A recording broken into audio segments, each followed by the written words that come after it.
Hello दोस्तों, नमस्कार। कैसे हो आप लोग? आज हम नॉलेज इकॉनमी के पार्ट 2 को पढ़ने जा रहे हैं। अभी तक हमने पढ़ा था कि नॉलेज इकॉनमी क्या होती है, पर आज हम उसे भारत के संदर्भ में पढ़ेंगे।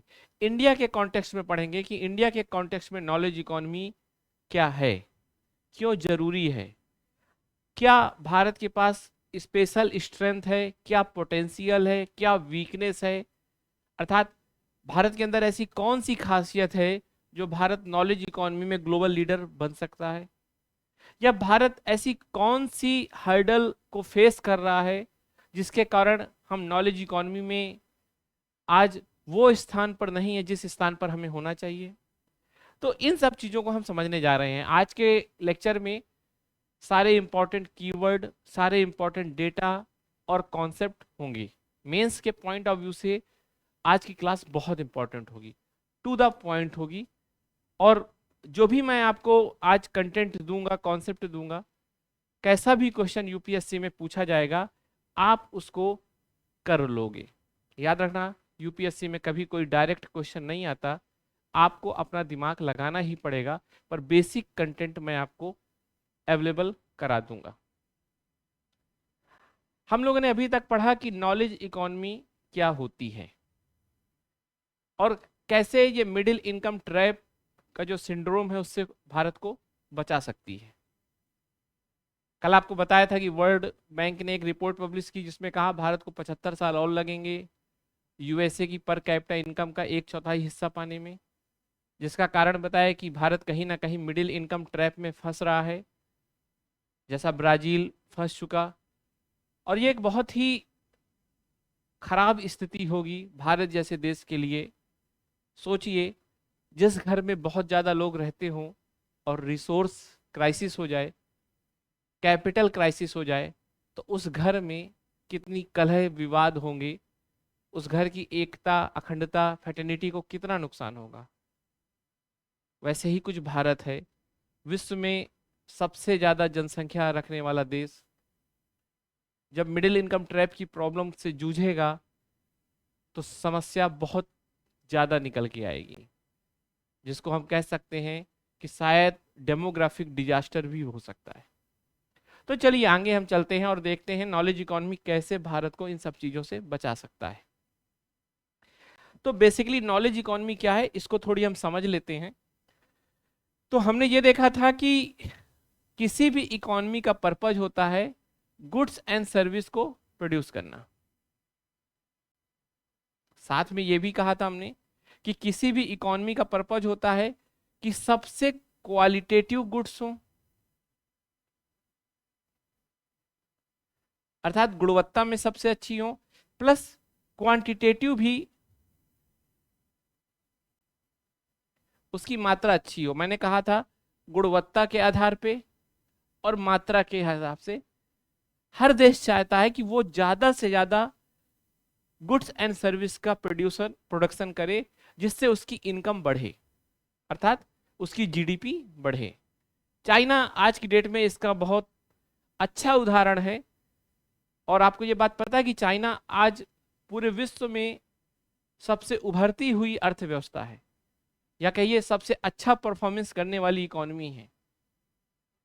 आज पूरे विश्व में कोई भी देश चाइना को इग्नोर नहीं कर सकता। यूएसए, जापान, जो चाइना के साथ आइडियोलॉजिकल बहुत मतभेद रखते हैं, एक दूसरे के आप ये भी कह सकते हैं कि वैचारिक दुश्मन है, पर चीन की आर्थिक संप्रभुता, इकोनॉमिक सोवरेंटी, इकोनॉमिक पावर के कारण आज सबको उसको साथ लेके चलना हो रहा है। एक तरफ हम डेमोक्रेसी की बात करते हैं और वर्ल्ड में डेमोक्रेटिक संस्थाओं को बढ़ावा देना चाहते हैं, लेकिन चीन पे कोई सवाल नहीं खड़ा करता, जबकि चीन में डेमोक्रेसी आप भी जानते हो, क्योंकि चीन के पास इकोनॉमिक पावर है और चीन के खिलाफ कोई डायरेक्ट वार नहीं कर सकता। तो कहने का मतलब चीन जैसी अर्थव्यवस्था बनना एक देश का सपना है आज। और चीन में ऐसा क्या है, तो आप ये कह सकते हो कि वहां गुड्स एंड सर्विस की क्वालिटी और क्वांटिटी दोनों शानदार है। अभी अपने व्हाट्सएप की नॉलेज को थोड़ी दबा के रखिएगा और जो ऑफिशियल डेटा है उसके बेस पे बात करिएगा। तो चलिए हम देखते हैं अब गुड्स एंड सर्विस का प्रोडक्शन कैसे होता है। तो मैंने आपको बताया था कि रिसोर्स से, रिसोर्स है ना, जिसे हम कहते हैं संसाधन। मैं आपको अभी पुराने वाले लेक्चर के साथ कनेक्ट कर रहा हूं। तो मैंने बताया था कि संसाधन होते हैं, संसाधन से गुड्स एंड सर्विस का प्रोडक्शन होता है। और संसाधन में मैंने आपको बताया था कि संसाधन में क्या क्या हो सकता है। एक तो लैंड, मैंने आपको बताया था कि जो अर्थव्यवस्था का प्रारंभिक दौर था उसमें गुड्स एंड सर्विस का जो प्रोडक्शन होता था वो बेसिकली लैंड या जमीन के आधार पे होता था। और जमीन से जो चीज निकलती थी हम उसको खा लेते थे और अपना जीवन यापन कर रहे थे। जो चीज सरप्लस होती थी उसको हम ट्रेड के तौर पे यूज करते थे। ये टाइम पीरियड अगर हम देखा जाए तो आप सिंधु घाटी सभ्यता के टाइम पीरियड को इसमें देख सकते हो। आज भी ये दौर चल रहा है, लेकिन उस समय केवल एकमात्र रिसोर्स था। तो आप कह सकते हो कि एग्रीकल्चर बेस्ड इकोनॉमी केवल एक इकोनॉमी होती थी या लैंड बेस्ड इकोनॉमी होती थी। फिर हमने प्रोग्रेस की, हमने देखा कि भाई रिसोर्स तो लेबर भी है। तो हमने लैंड और लेबर को यूज करके इकोनॉमी में गुड्स एंड सर्विस का प्रोडक्शन शुरू किया और देखा कि गुड्स एंड सर्विस की क्वालिटी और क्वांटिटी बढ़ गई। जो देश केवल लैंड के बेस पे या जो राज्य उस समय केवल जमीन के आधार पे अर्थव्यवस्था चला रहे थे वो पीछे होते गए। जिन्होंने लैंड प्लस लेबर पे ध्यान दिया वो आगे चले गए। आपने देखा होगा कि लेबर का जब इंपॉर्टेंस बढ़ा, लेबर को एज ए रिसोर्स देखना लोगों ने चालू किया, तो उस समय स्लेव प्रथा भी आ गई, बंधुआ मजदूरी आ गई, दास प्रथा आ गई।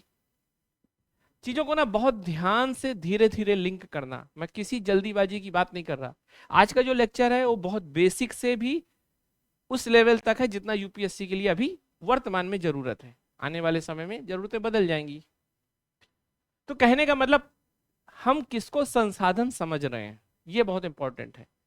आज हमारे पास जो भी चीजें हैं उसमें हर चीज संसाधन नहीं है, क्योंकि शायद हम हर चीज को गुड्स एंड सर्विस के प्रोडक्शन में यूज नहीं कर सकते। लेकिन जैसे ही टेक्नोलॉजिकल हम अपडेटेड होते हैं और हम जिससे भी गुड्स एंड सर्विस प्रोड्यूस करते हैं हम उसे एज ए रिसोर्स देखते हैं। जैसे पहले सोलर लाइट, सौर प्रकाश, हम उसको पहले एज ए रिसोर्स नहीं देखते थे, लेकिन जिस दिन हम उससे विद्युत पावर पैदा करने लगे आज वो भी एक रिसोर्स हो गया है। तो वैसे ही जब मानव अपने प्रारंभिक दौर में था तो शायद उसे सबसे कम रिसोर्स पता थे और वो डिपेंड करता था कि कुछ खाने को मिल जाए तो खा ले, नहीं तो आगे बढ़ जाए। एक समय बाद उसे पता चला कि लैंड इज ए रिसोर्स, क्योंकि इससे गुड्स एंड सर्विस वो अपने अकॉर्डिंग प्रोड्यूस कर सकता है। उसने किया, फिर लैंड प्लस लेबर का कॉन्सेप्ट आया तो प्रोडक्टिविटी बढ़ी और जो देश लैंड प्लस लेबर को लेकर चले वो ज्यादा तेज आगे से बढ़े। तीसरा कॉन्सेप्ट आया जिसे हम कहते हैं कैपिटल। कहने का मतलब जमीन, मजदूर प्लस मशीन। कैपिटल का मतलब मशीन, बस इतना समझ लीजिए अभी। तो अब कैपिटल भी एक रिसोर्स हो गया और जिसने इन तीनों को लेकर काम किया वो और तेजी से आगे बढ़ा। अभी तो मात्र मैं एक प्राइमरी सेक्टर की बात कर रहा हूं इकोनॉमी में, यही अप्रोच आप हर सेक्टर के साथ कनेक्ट कर सकते हो। तो कहने का मतलब जो देश धीरे धीरे रिसोर्स को अपडेट करता जा रहा है वो आगे बढ़ता जा रहा है और उतनी ही अच्छी गुड्स एंड सर्विस का प्रोडक्शन कर रहा है। और जितनी अच्छी गुड्स एंड सर्विस का प्रोडक्शन कर रहा है उसकी दुकान उतनी ही चल रही है, जीडीपी उतनी ही बढ़ रही है। जितनी जीडीपी बढ़ेगी वहां स्टैंडर्ड ऑफ लिविंग उतना ही अच्छा होगा, वो देश उतना ही विकसित होता जाएगा। तो कहने का मतलब ये तीन तो अभी तक था। अब एक नया कॉन्सेप्ट आया है कि भाई इन तीनों के बाद भी है कुछ एज ए रिसोर्स, और वो है नॉलेज। वो है नॉलेज। ठीक, तो कहने का मतलब जब नॉलेज इनके साथ जुड़ जाएगा तो गुड्स एंड सर्विस की और बेहतर क्वालिटी और क्वांटिटी हो जाएगी। जैसे मेरे पास जमीन है, मेरे पास लेबर है, मेरे पास कैपिटल है, मेरे पास मान लो सपोज करो 100 बीघे जमीन है ना? मात्र एक कल्पना है। मान लो मेरे पास 50 लेबर है, मान लो मेरे पास 2 ट्रैक्टर हैं। ये सब होने के बाद भी अगर मैं नए नए आइडिया सोचूं, मैं इनोवेशन करूं, मैं नॉलेज का यूज करूं प्रोडक्शन में, नॉलेज का मतलब नए नए आइडिया, जैसे लगातार एक नए आइडिया को कंक्लूड करता जोड़ता रहूं। सपोज करो ड्रोन टेक्नोलॉजी को जोड़ दूं, पता चला 50 मजदूर हैं, ये बिल्कुल इलिटरेट है, काम कर रहे हैं, जितना इसके पास खाद दे दो ये खाद डाल देते हैं। लेकिन इन 50 मजदूरों को मैंने ट्रेनिंग दिलाई, अर्थात इनको नॉलेज दिलाया, इन 50 मजदूरों के दिमाग में कुछ इंफॉर्मेशन डाली कि भाई यहां पर पौधे का ऐसा कलर हो वहां ज्यादा खाद डालो, जहां पर पौधे का ऐसा कलर हो वहां कम खाद डालो। प्लस इन 50 लोगों को कहा कि पानी जो है वो नए तरीके से डालो, अर्थात अभी ऐसे ही नहर से जो कर रहे हो सिंचाई, उसकी जगह स्प्रिंकलर या ड्रॉप बेस्ड इरिगेशन प्रोसेस अपनाओ। तो कहने का मतलब मैं जितना ज्यादा नॉलेज जोड़ता जाऊंगा, मैं जितना ज्यादा नॉलेज जोड़ता जाऊंगा, उतना ही अच्छा गुड्स एंड सर्विस का प्रोडक्शन होगा। इस बात को समझ रहे हो? ये तीनों मैं यूज करूंगा तो प्रोडक्शन होगा, पर एक समय बाद एक लिमिटेशन आ जाएगी, उससे ऊपर मैं नहीं बढ़ पाऊंगा, मेरा प्रोडक्शन उससे ज्यादा नहीं हो पाएगा। लेकिन जैसा जैसे मैं नया नॉलेज यूज करता जाऊंगा, नए नए आइडिया यूज करता जाऊंगा, नई नई टेक्नोलॉजी यूज करता जाऊंगा, वैसे ही मेरा प्रोडक्शन बढ़ता जाएगा। उस प्रोडक्शन की, उस गुड्स एंड सर्विस की अच्छी कीमत मिलेगी, अच्छी क्वालिटी होगी। तो यही है नॉलेज इकोनॉमी, जिसमें हम लैंड, लेबर और कैपिटल के बेस में ग्रोथ को नहीं बढ़ावा देते, जबकि हम नॉलेज के आधार पे, नए नए आइडिया के आधार पे, इनोवेशन के आधार पे हम ग्रोथ को बढ़ावा देते हैं। तो कहने का मतलब यहां पर knowledge as a resource use होता हो, यहां पर इनोवेशन बेस्ड ग्रोथ हो, यहां पर नॉलेज ड्रिवन इकोनॉमिक ग्रोथ हो, यहां पर आइडिया इंफॉर्मेशन को कॉमर्शलाइज किया जाता हो, दैट इज नॉलेज इकोनॉमी। तो बेसिकली नॉलेज इकोनॉमी का मतलब है कि रिसर्च एंड डेवलपमेंट को ज्यादा से ज्यादा जिस देश में प्रमोट किया जाए, किसको? रिसर्च एंड डेवलपमेंट को ज्यादा से ज्यादा अनुसंधान और शोध करते हुए अर्थव्यवस्था में उन्नति को, समृद्धि को बढ़ावा दिया जाए, दैट इज ज्ञान आधारित अर्थव्यवस्था। तो आपको एक बात समझना है कि ज्ञान आधारित अर्थव्यवस्था क्या है। यहां पर ज्ञान एक प्रमुख संसाधन के तौर पे यूज किया जाता है।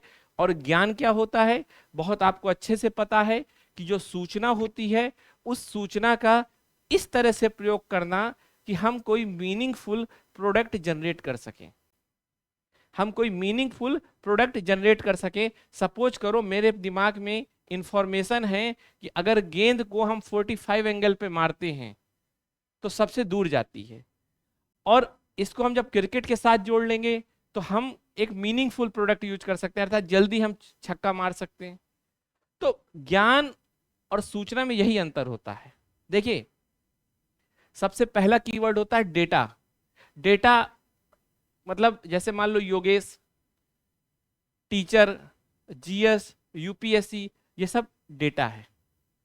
लेकिन इसको जब हम इंफॉर्मेशन बनाएंगे तो क्या होगा? योगेश एक टीचर है जीएस के, ये उसका सिस्टमेटिक हो गया, हम उसको फिल्टर कर देंगे, हम उसको एक सीक्वेंस में रख देंगे, तो यही डेटा इंफॉर्मेशन हो जाती है। और इंफॉर्मेशन से जब हम एक मीनिंगफुल प्रोडक्ट निकाल लेते हैं तो दैट इज नॉलेज। तो नॉलेज इकोनॉमी में डेटा का भी रोल है। उसी डेटा को जब आप इंफॉर्मेशन में कन्वर्ट करेंगे, फिर नॉलेज में वो कन्वर्ट हो जाएगा।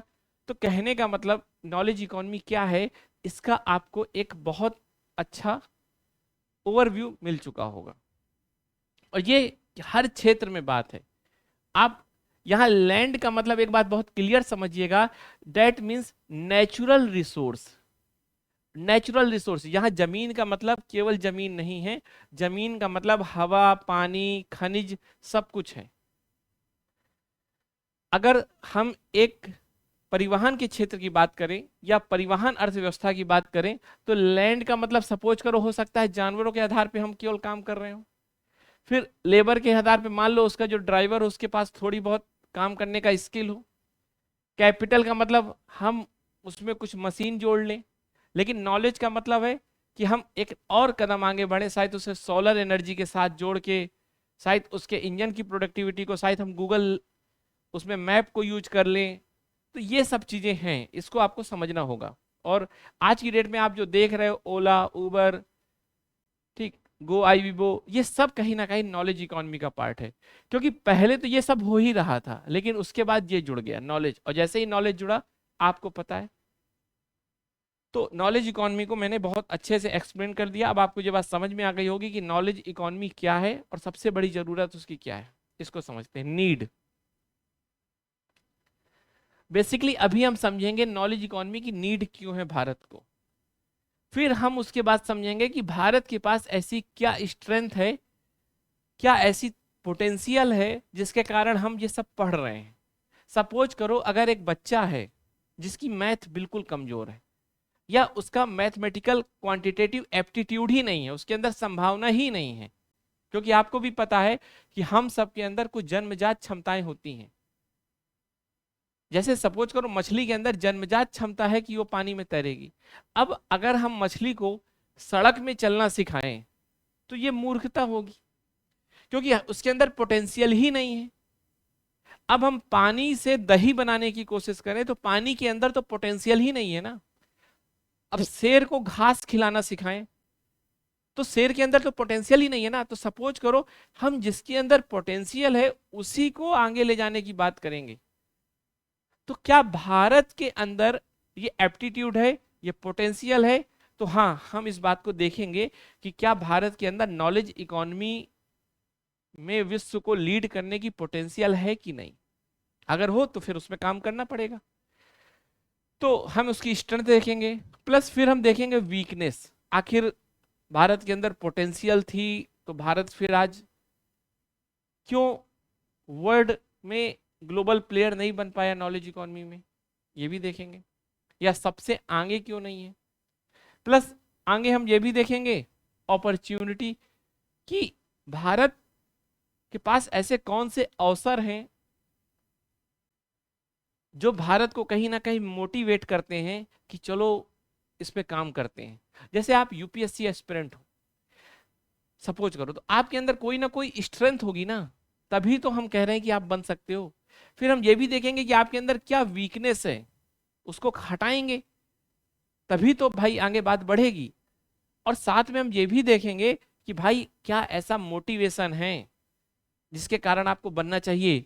ऐसी क्या अपॉर्चुनिटी है, जैसे कहा नहीं जाता अधिकारी बन जाओगे तो सोसाइटी में बहुत रिस्पेक्ट होगी। कई यूपी बिहार में तो ये भी है कि बड़ा अमाउंट मिलेगा भाई अधिकारी बन जाओ, अच्छी जगह शादी होगी। और याद रखना जब हम अपॉर्चुनिटी की बात करेंगे तो कहीं ना कहीं वो नीड के साथ ही कनेक्ट हो जाएगा। तो अर्थात कुछ चीजों का ओवरलैप होगा, इसलिए अगर मैं नीड पढ़ा दूंगा तो अपॉर्चुनिटी के लिए हमें अलग से कोई चर्चा नहीं करनी होगी। क्योंकि जरूरत और अवसर कहीं ना कहीं एक होते हैं। अगर मान लो मैं कहूं कि आप अधिकारी क्यों बन रहे हो, क्या जरूरत है, और साथ में ये कहूं कि इसमें आने वाले क्या अवसर हैं, तो शायद आप दोनों को एक ही तरह से समझोगे। और फिर जो इंपॉर्टेंट चीज है, हम देखेंगे थ्रेट। आखिर कौन कौन सी एक्सटर्नल चुनौतियां हैं। याद रखिएगा जब आप सिविल सर्विस की तैयारी कर रहे होंगे तो आपके अंदर वीकनेस जो होगी वो आपकी आंतरिक समस्या है, लेकिन जो थ्रेट होगा वो बाहरी समस्या है। तो हमें दोनों चीजों को समझना होगा। मेरा पढ़ाने का एक सबसे पहला मकसद होता है कि आपको बहुत आधारभूत या बेसिक इंफॉर्मेशन दूं। क्योंकि अगर आपका बेसिक सही है तो आपको फिर दिक्कत नहीं आएगी। और इस बात का सबसे बड़ा एक अथेंटिक अगर आपको प्रमाण चाहिए तो आप देखो जिनकी स्कूलिंग बहुत अच्छी होती है वो कहीं ना कहीं लाइफ में हर जगह बेहतर होते हैं, उसके पीछे रीजन है कि उनका बेसिक कॉन्सेप्ट बहुत अच्छा होता है। तो चलिए आगे चलते हैं और हम देखते हैं नीड, भाई क्या जरूरत है ना, क्योंकि जरूरत ही आविष्कार की जननी होती है। बिना जरूरत के हम कोई चीज खोजते ही नहीं है। पर आजकल थोड़ी उल्टा हो गया है, अब आविष्कार जरूरत की जननी हो गई है। अर्थात कोई भी इन्वेंशन होता है वो हमारी नीड बन जाता है। जैसे आजकल मोबाइल फोन, हमारी कोई जरूरत नहीं है मोबाइल फोन नया लेने की, पर जैसे ही कुछ मार्केट में आएगा तो अपने आप वो हमारी जरूरत बन जाती है। तो एक ट्रेंड आया है, चेंज आया है, और ये कहीं ना कहीं मार्केट बेस्ड इकोनॉमी का ही एक प्रोडक्ट है कि कैसे आविष्कार को आपकी जरूरत बना दिया जाता है। और इसको कहीं ना कहीं हम मार्केटिंग स्लेव सिस्टम बोल सकते हैं। अर्थात बाजार की दास, बाजार तय कर देता है कि हमें क्या चाहिए और क्या नहीं चाहिए। कहीं ना कहीं साइकोलॉजिकल वो हेर फेर करता है, और इसी को हम न्यूरो मार्केटिंग कहते हैं। बाजार को क्लियर पता है कि कैसे आपको अट्रैक्ट करना है, कैसे आपको बेवकूफ़ बनाना है। जब आप किसी मॉल में जाते हो तो आपको लगता है कि आप कोई प्रोडक्ट खरीदने जा रहे हो, पर मेरे हिसाब से सबसे बड़ा प्रोडक्ट हम ही लोग होते हैं। जैसे आप फेसबुक यूज कर रहे हो, इंस्टाग्राम यूज कर रहे हो, पर वास्तव में इंस्टाग्राम आपको यूज कर रहा है। हमें जो भी चीज मार्केट फ्री देती है, शायद सबसे ज्यादा कीमत हमसे वो ले लेती है। और फ्री इज एक्सपेंसिव, ये बहुत अच्छा एक कोट है। तो चलो हम आगे चलते हैं, और ये सब जो मैं आपको एक्स्ट्रा कुछ बताता रहता हूँ इसको भी लिखते रहा करो, क्योंकि ये कहीं ना कहीं ऐसे के पॉइंट ऑफ व्यू से इंपॉर्टेंट है। तो चलो हम सबसे पहले देखते हैं नीड। और नीड की अगर बात की जाए तो जैसा कि हमने कल पढ़ा था, मिडिल इनकम ट्रैप एक बीमारी है, सबसे सबसे बड़ी खतरनाक बीमारी है कि हम कहीं ना कहीं मिडिल इनकम ट्रैप में फंस चुके हैं। मिडिल इनकम ट्रैप, इस समस्या का समाधान जो है, ये समस्या है, इस समस्या का जो समाधान है वो है नॉलेज इकोनॉमी।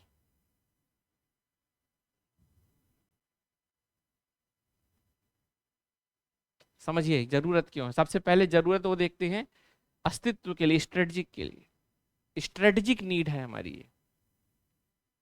सपोज करिए मुझे अच्छे कपड़े, मोबाइल फोन, ये सब मेरी नीड है, लेकिन बेसिक नीड मेरी है खाना, भोजन, हवा, क्लीन एयर, जो मेरे अस्तित्व से जुड़ी होती है चीजें, जिसके ना होने से मैं खत्म हो सकता हूं, उसको हम स्ट्रेटजिक बोलते हैं। और भारत के लिए कहीं ना कहीं नॉलेज इकोनॉमी की एक स्ट्रेटजिक नीड है, वो है मिडिल इनकम ट्रैप से भारत को फंसाना, ये हटाना। जो भारत फंस चुका है उससे भारत को बचाना, ये बहुत बड़ी एक समस्या है। तो पहले इस समस्या के बारे में एक थोड़ी जिक्र करेंगे, और तब आगे पता चलेगा कि कैसे नॉलेज इकोनॉमी इसको खत्म कर सकता है। पहले की वीडियो में मैंने एक बार इसको ऑलरेडी डिस्कस किया हुआ है, लेकिन अभी आज एक बार फिर करते हैं, क्योंकि वर्ल्ड बैंक ने इसको अभी ही लेटेस्ट रिपोर्ट में जो कुछ दिन पहले आई है इसको बताया है। वही बात कि भारत को 75 साल और लगेंगे यूएसए की पर कैपिटा इनकम का 1/4 हिस्सा पाने में, जबकि चीन को 10 साल मात्र लगेंगे। भारत इस समय, जो भारत की पर कैपिटा इनकम है, मैं आपको एक कॉन्सेप्ट बता दूं, एक वर्ल्ड बैंक का कॉन्सेप्ट है जिसमें देश को वो पर कैपिटा इनकम के हिसाब से डिवाइड करता है उसका स्टेटस। वो कहता है कि 4 कैटेगरी हैं, 4 तरह के हैं।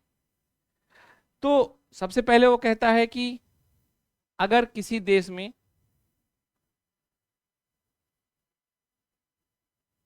पर कैपिटा इनकम इस अमाउंट से नीचे है ना, 1135, ये वर्ल्ड बैंक का मैं आपको बेस बता रहा हूं, $1135 से उसकी पर कैपिटा इनकम अगर कम है, तो वो आप कह सकते हैं गरीब आय वाले देश हैं। क्या है? गरीब आय वाले देश। लोअर इनकम कंट्री या लोअर इनकम इकोनॉमी, वो गरीब आय वाली अर्थव्यवस्था है अगर इससे कम है। क्लियर? अब अगर इससे ज्यादा है लेकिन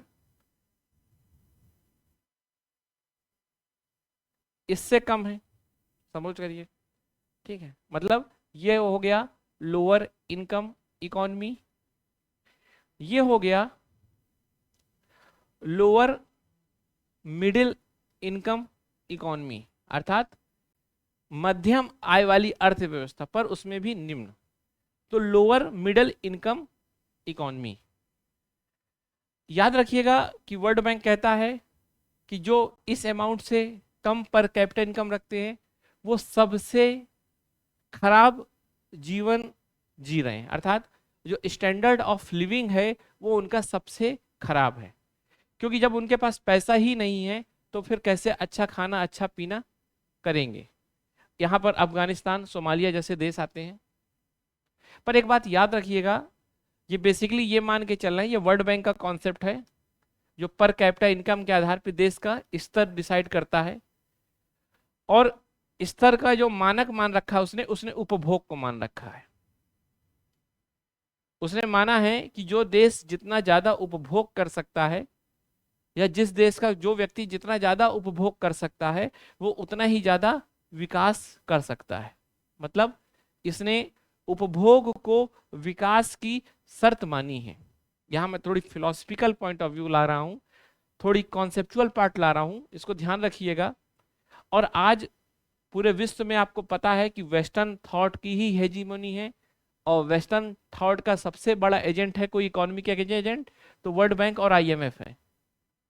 ये बात आप सीधे यूपीएससी में नहीं लिख सकते, लेकिन आपको ये बात समझना है कि आज पूरे विश्व में जो इकोनॉमिक मॉडल चल रहा है वो बेसिकली वेस्टर्न थॉट पे चल रहा है, उन्हीं की हेजीमोनी है, और वर्ल्ड बैंक और आईएमएफ उसके सबसे बड़े एजेंट हैं जो उसको एग्जीक्यूट करते हैं। और वो मानते हैं कि उपभोग ही विकास का पैमाना है, जो जितना ज्यादा उपभोग कर सकता है वो उतना ही ज्यादा विकसित देश है। और याद रखिएगा, भारत में अगर आप देखोगे तो ये भारत का जो मूल विकास का स्वरूप है उससे बिल्कुल अलग है। भारत में कहा जाता है उपभोग से ज्यादा वैचारिक उपभोग को महत्व दिया गया है। याद रखिएगा, ये भौतिक उपभोग है, और भारत में भौतिक संसाधनों के लेकर हमेशा अपरिग्रह या अस्तेय जैसे कॉन्सेप्ट को बढ़ावा दिया गया है। अर्थात हम ये कहते हैं कि हम जितना कम उपभोग करें हम उतने ज्यादा विकसित हैं।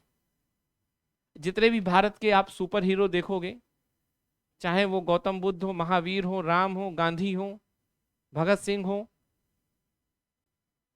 हर दौर के हीरो आप जानते हो जिन्होंने भारत का नेतृत्व किया, जिन्होंने भारत के स्वरूप को निर्धारित किया, वो सब बेसिक नीड पे चलते थे, उपभोग को महत्व नहीं देते थे। पर आज हम उस चीज को भूल चुके हैं और कहीं ना कहीं पर्यावरण से संबंधित समस्याओं का सामना भी उसी कारण कर रहे हैं। पर चलिए हम अपने टॉपिक पे फिर आते हैं, और अभी हम जिस व्यवस्था को मान के चल रहे हैं अर्थव्यवस्था की, जिसको लगभग सार्वभौमिक स्वीकार्यता मिल चुकी है, वो वेस्टर्न मॉडल है। और उसमें माना जाता है कि आप जितना ज़्यादा उपभोग करोगे आप उतने विकसित हो, और उसी बेस पे वर्ल्ड बैंक ने ये डिसाइड किया कि जो $1135 पर कैपिटा इनकम रखते हैं या उससे कम रखते हैं वो सबसे कम आय वाले देश हैं, वहाँ की जीवन की गुणवत्ता सबसे खराब है। और उदाहरण अफगानिस्तान या सोमालिया का वो देते हैं। फिर कहा कि 4465 अर्थात 4465 और इस रेंज के बीच में जो देश आते हैं वो लोअर मिडिल इनकम इकोनॉमी है, और इसी में भारत आता है। और भारत की जो पर कैपिटा इनकम है 22 के आसपास है ना, 2220 या 2220, इस लेवल पे भारत की पर कैपिटा इनकम है।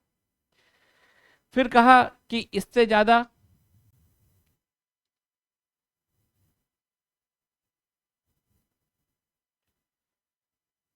इस अमाउंट में जो आते हैं वो कहा upper middle class, upper middle income economy. इसमें चीन, साउथ अफ्रीका जैसे देश आते हैं, और इससे ऊपर जो देश आते हैं वो हायर इनकम या उच्च आय वाली अर्थव्यवस्था कहलाती है, जैसे यूएसए। एग्जाम्पल अगर हम यूएसए का देखें तो यूएसए की पर कैपिटा इनकम इतनी है इस टाइम। अब आप सोचिए भारत की ये है, भारत की पर कैपिटा इनकम ये है, यूएसए की पर कैपिटा इनकम ये है, और भारत को अगर इसका 1/4 पाना है सपोज करिए, तो अभी 75 साल लगेंगे। इसका कारण ये है, ऐसा नहीं कि भारत में ग्रोथ नहीं हो रही या भारत आगे नहीं बढ़ना चाहता, इसका कारण ये है कि भारत मिडिल इनकम ट्रैप में फंस गया है। और ये क्या है आप समझो, मिडिल इनकम ट्रैप क्या है इसको समझते हैं।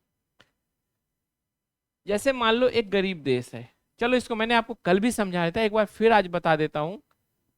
जैसे सपोज करो, मान लो ये योगेश त्रिपाठी है, ये मान लो मेरा नाम है, और ये मान लो एबीसी है, कोई एक आप में से स्टूडेंट है। हम दोनों पहली बार एग्जाम देते हैं, और मान लो सपोज करो 500 का टोटल है। मान लो पहली बार एग्जाम दोनों दे रहे होते हैं, आपको भी पता है कि जब एग्जाम देंगे तो कुछ ना कुछ नंबर तो आ ही जाएंगे। क्यों? क्योंकि हम दोनों के पास एक औसत दिमाग है, लिखने की कला है, कुछ ना कुछ नंबर तो आएंगे ही। तो सपोज करो इसके 10 मार्क्स आए योगेश त्रिपाठी के, इसके भी 10 मार्क्स आए, अर्थात 10 नंबर और 10 नंबर। क्योंकि हमारे पास कॉपी थी, लिखने की आर्ट थी, बेसिक चीजें थी, तो ये नंबर तो आना ही आना था। तो आप कहोगे कि पहले दोनों के 0 थे, एक प्रकार से दोनों के 10-10 नंबर हुए, अच्छी ग्रोथ हुई, आप आगे बढ़ गए। तो हम कहेंगे हाँ भाई हम आगे बढ़ गए। फिर क्या हुआ? फिर हमने एफर्ट किया। देखो अभी यहां पर ज्यादा कोई एफर्ट नहीं है, कोई एफर्ट नहीं। हमने फिर फिजिकल एफर्ट किया और एफर्ट का लेवल बढ़ाया। जब हमने एफर्ट का लेवल बढ़ाया तो हमने सपोज करो 15 घंटे पढ़ना दोनों ने शुरू कर दिया। कल मैंने ये बताया था, आज फिर मैं एक उदाहरण से समझा रहा हूं और उसको और सोफिस्टिकेटेड कर रहा हूं ताकि आपको चीजें और समझ में आ जाए। तो 10 नंबर से सीधे 50 मार्क्स आ गए और इसके भी 50 मार्क्स आ गए। तो हम कहेंगे ग्रोथ तो और हो रही है, याद रखना टोटल इतने का ही है। तो आप कहोगे ग्रोथ हो रही है, फिर कहोगे ग्रोथ हो रही है। तो हम पहले लोअर रेंज में थे, हम फिर आ गए मिडिल रेंज में, और हम दोनों खुश हैं क्योंकि ग्रोथ हो रही है। लेकिन हमने एक बात ध्यान दिया हो कि हम 15 घंटे तो पढ़ लिए, इससे ज्यादा हम नहीं पढ़ सकते। 15 घंटे भी बहुत होता है, इससे ज्यादा हम नहीं पढ़ सकते। हमारे दिमाग की लिमिटेशन होती है, हमारा दिमाग भी है मतलब हैंग हो जाएगा, बंद हो जाएगा, याद ही नहीं कर पाएगा। अब क्या होगा, एफर्ट की बात करते हैं।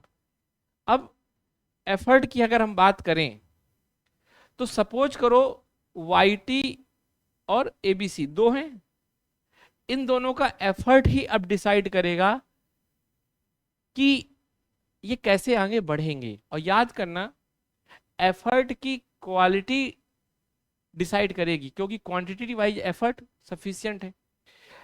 योगेश ने कोई काम नहीं किया, 15 घंटे को और सोचा कि कम सोऊं और ज्यादा पढ़ लूं, किसी तरह इसने 16 घंटे कर लिया। लेकिन एबीसी ने 15 घंटे को शायद 15 ही घंटे रखा, या इसने रिसर्च की, लगातार पढ़ा कि भाई ज्यादा से ज्यादा कैसे नंबर ला सकते हैं। तो इसने स्किल पे काम किया, इसने नई नई रिसर्च की, इसने शायद चैट जीपीटी का यूज किया, इसने प्रॉपर कई अपने सीनियर से मिलकर अच्छे अच्छे आइडिया लिए, और शायद इसने नॉलेज या आइडिया या इनोवेशन का यूज किया। मान लो मैं लिखता था पूरे पैराग्राफ में, और उसी बात को लिखने में मुझे 3 पन्ने लगते थे, जिसकी एबीसी लिख देता था 1 पेज में, क्योंकि उसको पिक्टोरियल फॉर्म में लिखना आता था, नई स्किल थी उसके पास। तो होगा क्या, मेरे मैक्सिमम मान लो 60 मार्क्स हो गए, और पता चला कि इसके 300 मार्क्स हो सकते हैं, क्योंकि इसने नए नए आइडिया जनरेट कर लिया और इतना बड़ा गैप क्रिएट कर लिया। तो कहने का मतलब योगेश त्रिपाठी कहीं ना कहीं मिडिल इनकम या मिडिल क्राइटेरिया में फंस के रह गए। कितना भी मेहनत कर लें एक दिन फ्रस्ट्रेट हो जाएंगे। और 50-60 के बीच में ही रहेंगे, क्या भरोसा फ्रस्ट्रेट हो जाएं, छोड़ दें एग्जाम, या घर वाले कह दे छोड़ दो, या मान लो विवाद हो जाए, लेकिन यहाँ सब चीजें अच्छी रहेंगी। तो ऐसे ही कुछ इकोनॉमी में होता है। इकोनॉमी में भी सेम होता है कि जो इकोनॉमी में हमारी ग्रोथ होती है, तो लोअर इनकम तो सबके पास है, लेकिन लोअर इनकम से हम जब मिडिल इनकम में आते हैं, याद रखना, लोअर इनकम से जब हम मिडिल इनकम में आते हैं, तो उस समय बेसिकली हमारे कोई भी देश, आज जैसे मान लो अफ्रीका है, तो कुछ ना करें तब भी वो लोअर इनकम से मिडिल इनकम में आ ही जाएगा। उसके पीछे रीजन क्या है मैं आपको फिर बता रहा हूं। रिसोर्स होंगे ही कि रिसोर्स नहीं होंगे। मैं एक एग्जांपल ले लेता हूं, मान लो नबीबिया का, उसके पास रिसोर्स होंगे ना। अरे भाई खोदोगे तो सोना चांदी होगा, मिट्टी होगा तो उसमें पेड़ पौधे लगेंगे, खाद्यान्न होगा, माइनिंग होगी तो चीजें होंगी, तो रिसोर्स होंगे, फिर ठीक है। और सबसे बड़ी बात है कि जब वहां पर गरीबी होगी तो सस्ता लेबर होगा, चीफ लेबर होगा, सस्ता लेबर होगा। तो ज्यादातर यहाँ सस्ता लेबर होता है, वहां लोग काम करने के लिए जाते हैं। तो मान लो सभी लोग यहाँ काम करने भी आएंगे, क्यों? क्योंकि भाई सस्ता लेबर है, ज्यादा प्रॉफिट होगा, ज्यादा प्रॉफिट होगा तो अच्छी चीज है।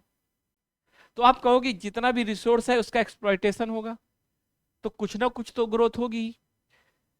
सस्ता श्रम है तो लोग वहां जाएंगे बिजनेस करने, तो भी ग्रोथ होगी।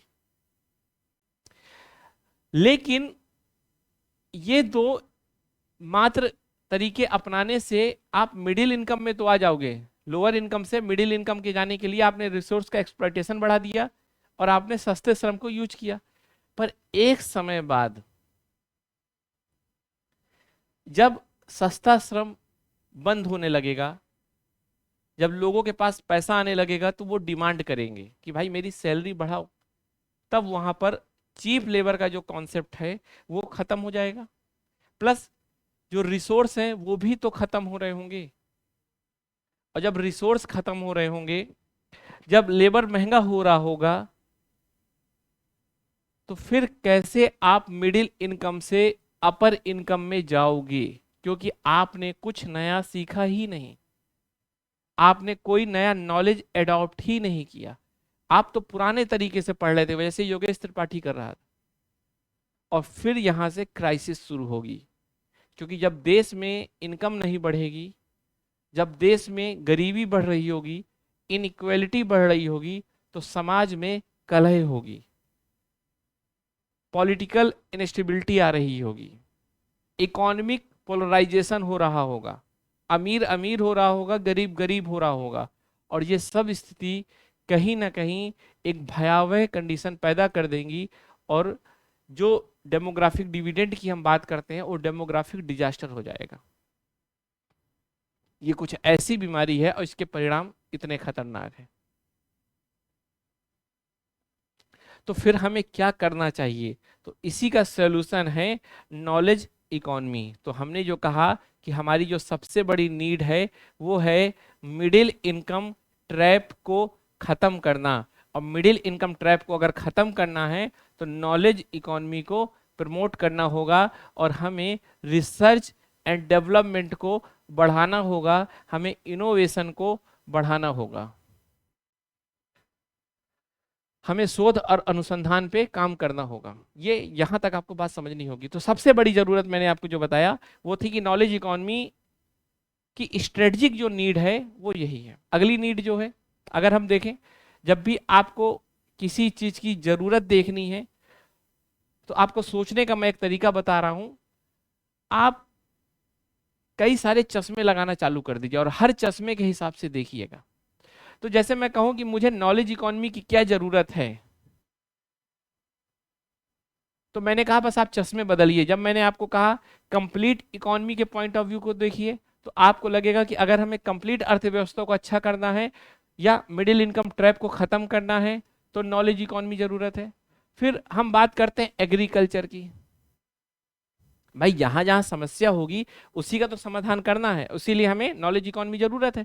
और नॉलेज इकोनॉमी का मतलब केवल एक चीज है बस, आइडिया, इनोवेशन और उसका एग्जीक्यूशन, अर्थात उसका लैब से उसको लैंड पे लाना, है ना। तो ये तो लैब में होते हैं, लैब टू लैंड, जमीन पे लाना। जो आइडिया, जो इनोवेशन है, जो लोगों के, वैज्ञानिकों के दिमाग में है, उसको जमीन पे उतारना। जैसे आपके दिमाग में अगर है कि पानी बरसेगा, उसको हम बचा सकते हैं, कोई आपने नई टेक्नोलॉजी डेवलप की है, तो आप उसको मार्केट में ले आओ, वो मार्केट का हिस्सा बन जाए, केवल आपके दिमाग में ना रहे। तो that is knowledge economy. Agriculture पे आपको मैं भारत की हालत अगर बताऊं तो इसमें सर्वे देखते हैं, एनएसएसओ, है ना। एनएसएसओ ने कहा है, ये एनएसएसओ का एक, है ना, इस टाइम पीरियड का सर्वे है, और इसने कहा है कि जो हमारे किसान हैं, जो हमारा फार्मर हाउस होल्ड है, अर्थात जो किसान का घर है, उसकी साल अगर देखा जाए मंथली इनकम तो 10,200 रुपए के आसपास है एक परिवार की। समझिएगा, औसत इनकम, अर्थात एक किसान से संबंधित परिवार या गांव का एक परिवार महीने में केवल इतना कमाता है। और उस परिवार में अगर मान लो 5 लोग हैं, तो सोचिए एक व्यक्ति के लिए केवल महीने में कितना पैसा है, 2,000। और एक शहर में, या आप एज ए स्टूडेंट जो पढ़ रहे हो, आप खुद जानते हो कि 10,000 में एक स्टूडेंट के लिए सफिशिएंट नहीं है, तो ये क्या होगा, कितनी जीवन की गुणवत्ता खराब होगी। तो एग्रीकल्चर की मैं आपको समस्या बता रहा हूं।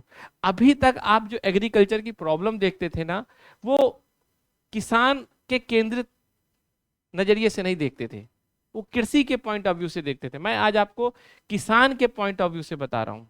नाबार्ड का एक सर्वे है, आपको पता है नाबार्ड के बारे में, आप बहुत बेसिकली जानते होंगे। रूरल डेवलपमेंट से जुड़ा एक फाइनेंशियल इंस्टीट्यूशन है जो भारत में ग्रामीण विकास को प्राथमिकता देता है। नाबार्ड ने कहा है कि 58% फार्मर हाउस होल्ड कर्जे में है, और कर्जे का जो अमाउंट है औसत, वो 74,000 है। अब आप समझिए, अगर हम किसान की बात करें तो हमारा भारतीय किसान इस समस्या से गुजर रहा है। दूसरी तरफ हम देखें तो हमें भी पता है कि हमारे यहाँ लगातार डेजर्टिफिकेशन हो रहा है, मरुस्थलीकरण हो रहा है। हमारी जो भूमि है, जो सबसे इंपॉर्टेंट रिसोर्स है, वो खत्म होता जा रहा है। हम खेती करते हैं और वाटर एक्सपोर्ट कर देते हैं। हम 1 किलो चावल को उगाने में हजारों लीटर पानी भारत से बाहर बेच देते हैं। अगर मान लो भारत 1 किलो चावल किसी दूसरे देश को बेच रहा है, तो उसके साथ कई हजार लीटर पानी भी बेच रहा है। और आपको भी पता है कि भारत एक ऐसा देश है जहां वाटर स्ट्रेस है। याद होगा आपको कि पूरे विश्व में जो पानी है पीने लायक, उसका 4% पार्ट भारत में है, लेकिन 18% जनसंख्या है। अब सोचो, ये तो ऑलरेडी वाटर क्राइसिस की कंडीशन दिखा रहा है, और हम जो एग्रीकल्चर प्रोसेस को फॉलो कर रहे हैं, वो कहता है कि कैसे हम इसको और डीप करते जा रहे हैं। तो मेरा आपसे ये बहुत क्लियर कहने का मतलब है कि डेटा आपकी बात को प्रमाणिक बनाते हैं, और डेटा बहुत इजी एक कॉन्सेप्ट होता है। अगर डेटा के साथ एक स्टोरी आपको पता हो तो डेटा नहीं भूलता। तो मैंने आपको ये कहा कि कैसे हमारी एग्रीकल्चर में किसान समस्या को फेस कर रहा है, हमारा जो कृषि प्रोसेस है, जो कृषि प्रोफाइल, मतलब हमारा जो तरीका है खेती करने का, वो भी ज़्यादा क्वालिटेटिव नहीं है। अगर हम प्रोडक्टिविटी की बात करें तो आप जानते हो कि भारत का जब चीन से कंपेयर करेंगे तो हर मामले में प्रोडक्टिविटी आप 1/3 1/2 पाओगे। हर मामले में हम इतना पीछे हैं। तो ये सब समस्याएं अगर हैं तो इसका समाधान क्या है? इसका समाधान है नॉलेज इकोनॉमी।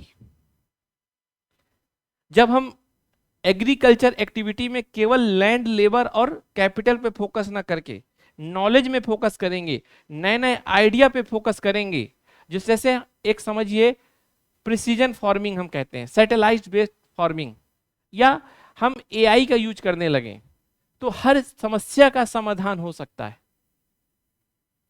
चाहे वो छद्म में बेरोजगारी की समस्या हो खेती से जुड़ी हुई, और इसका सबसे बड़ा एग्जांपल इजराइल है।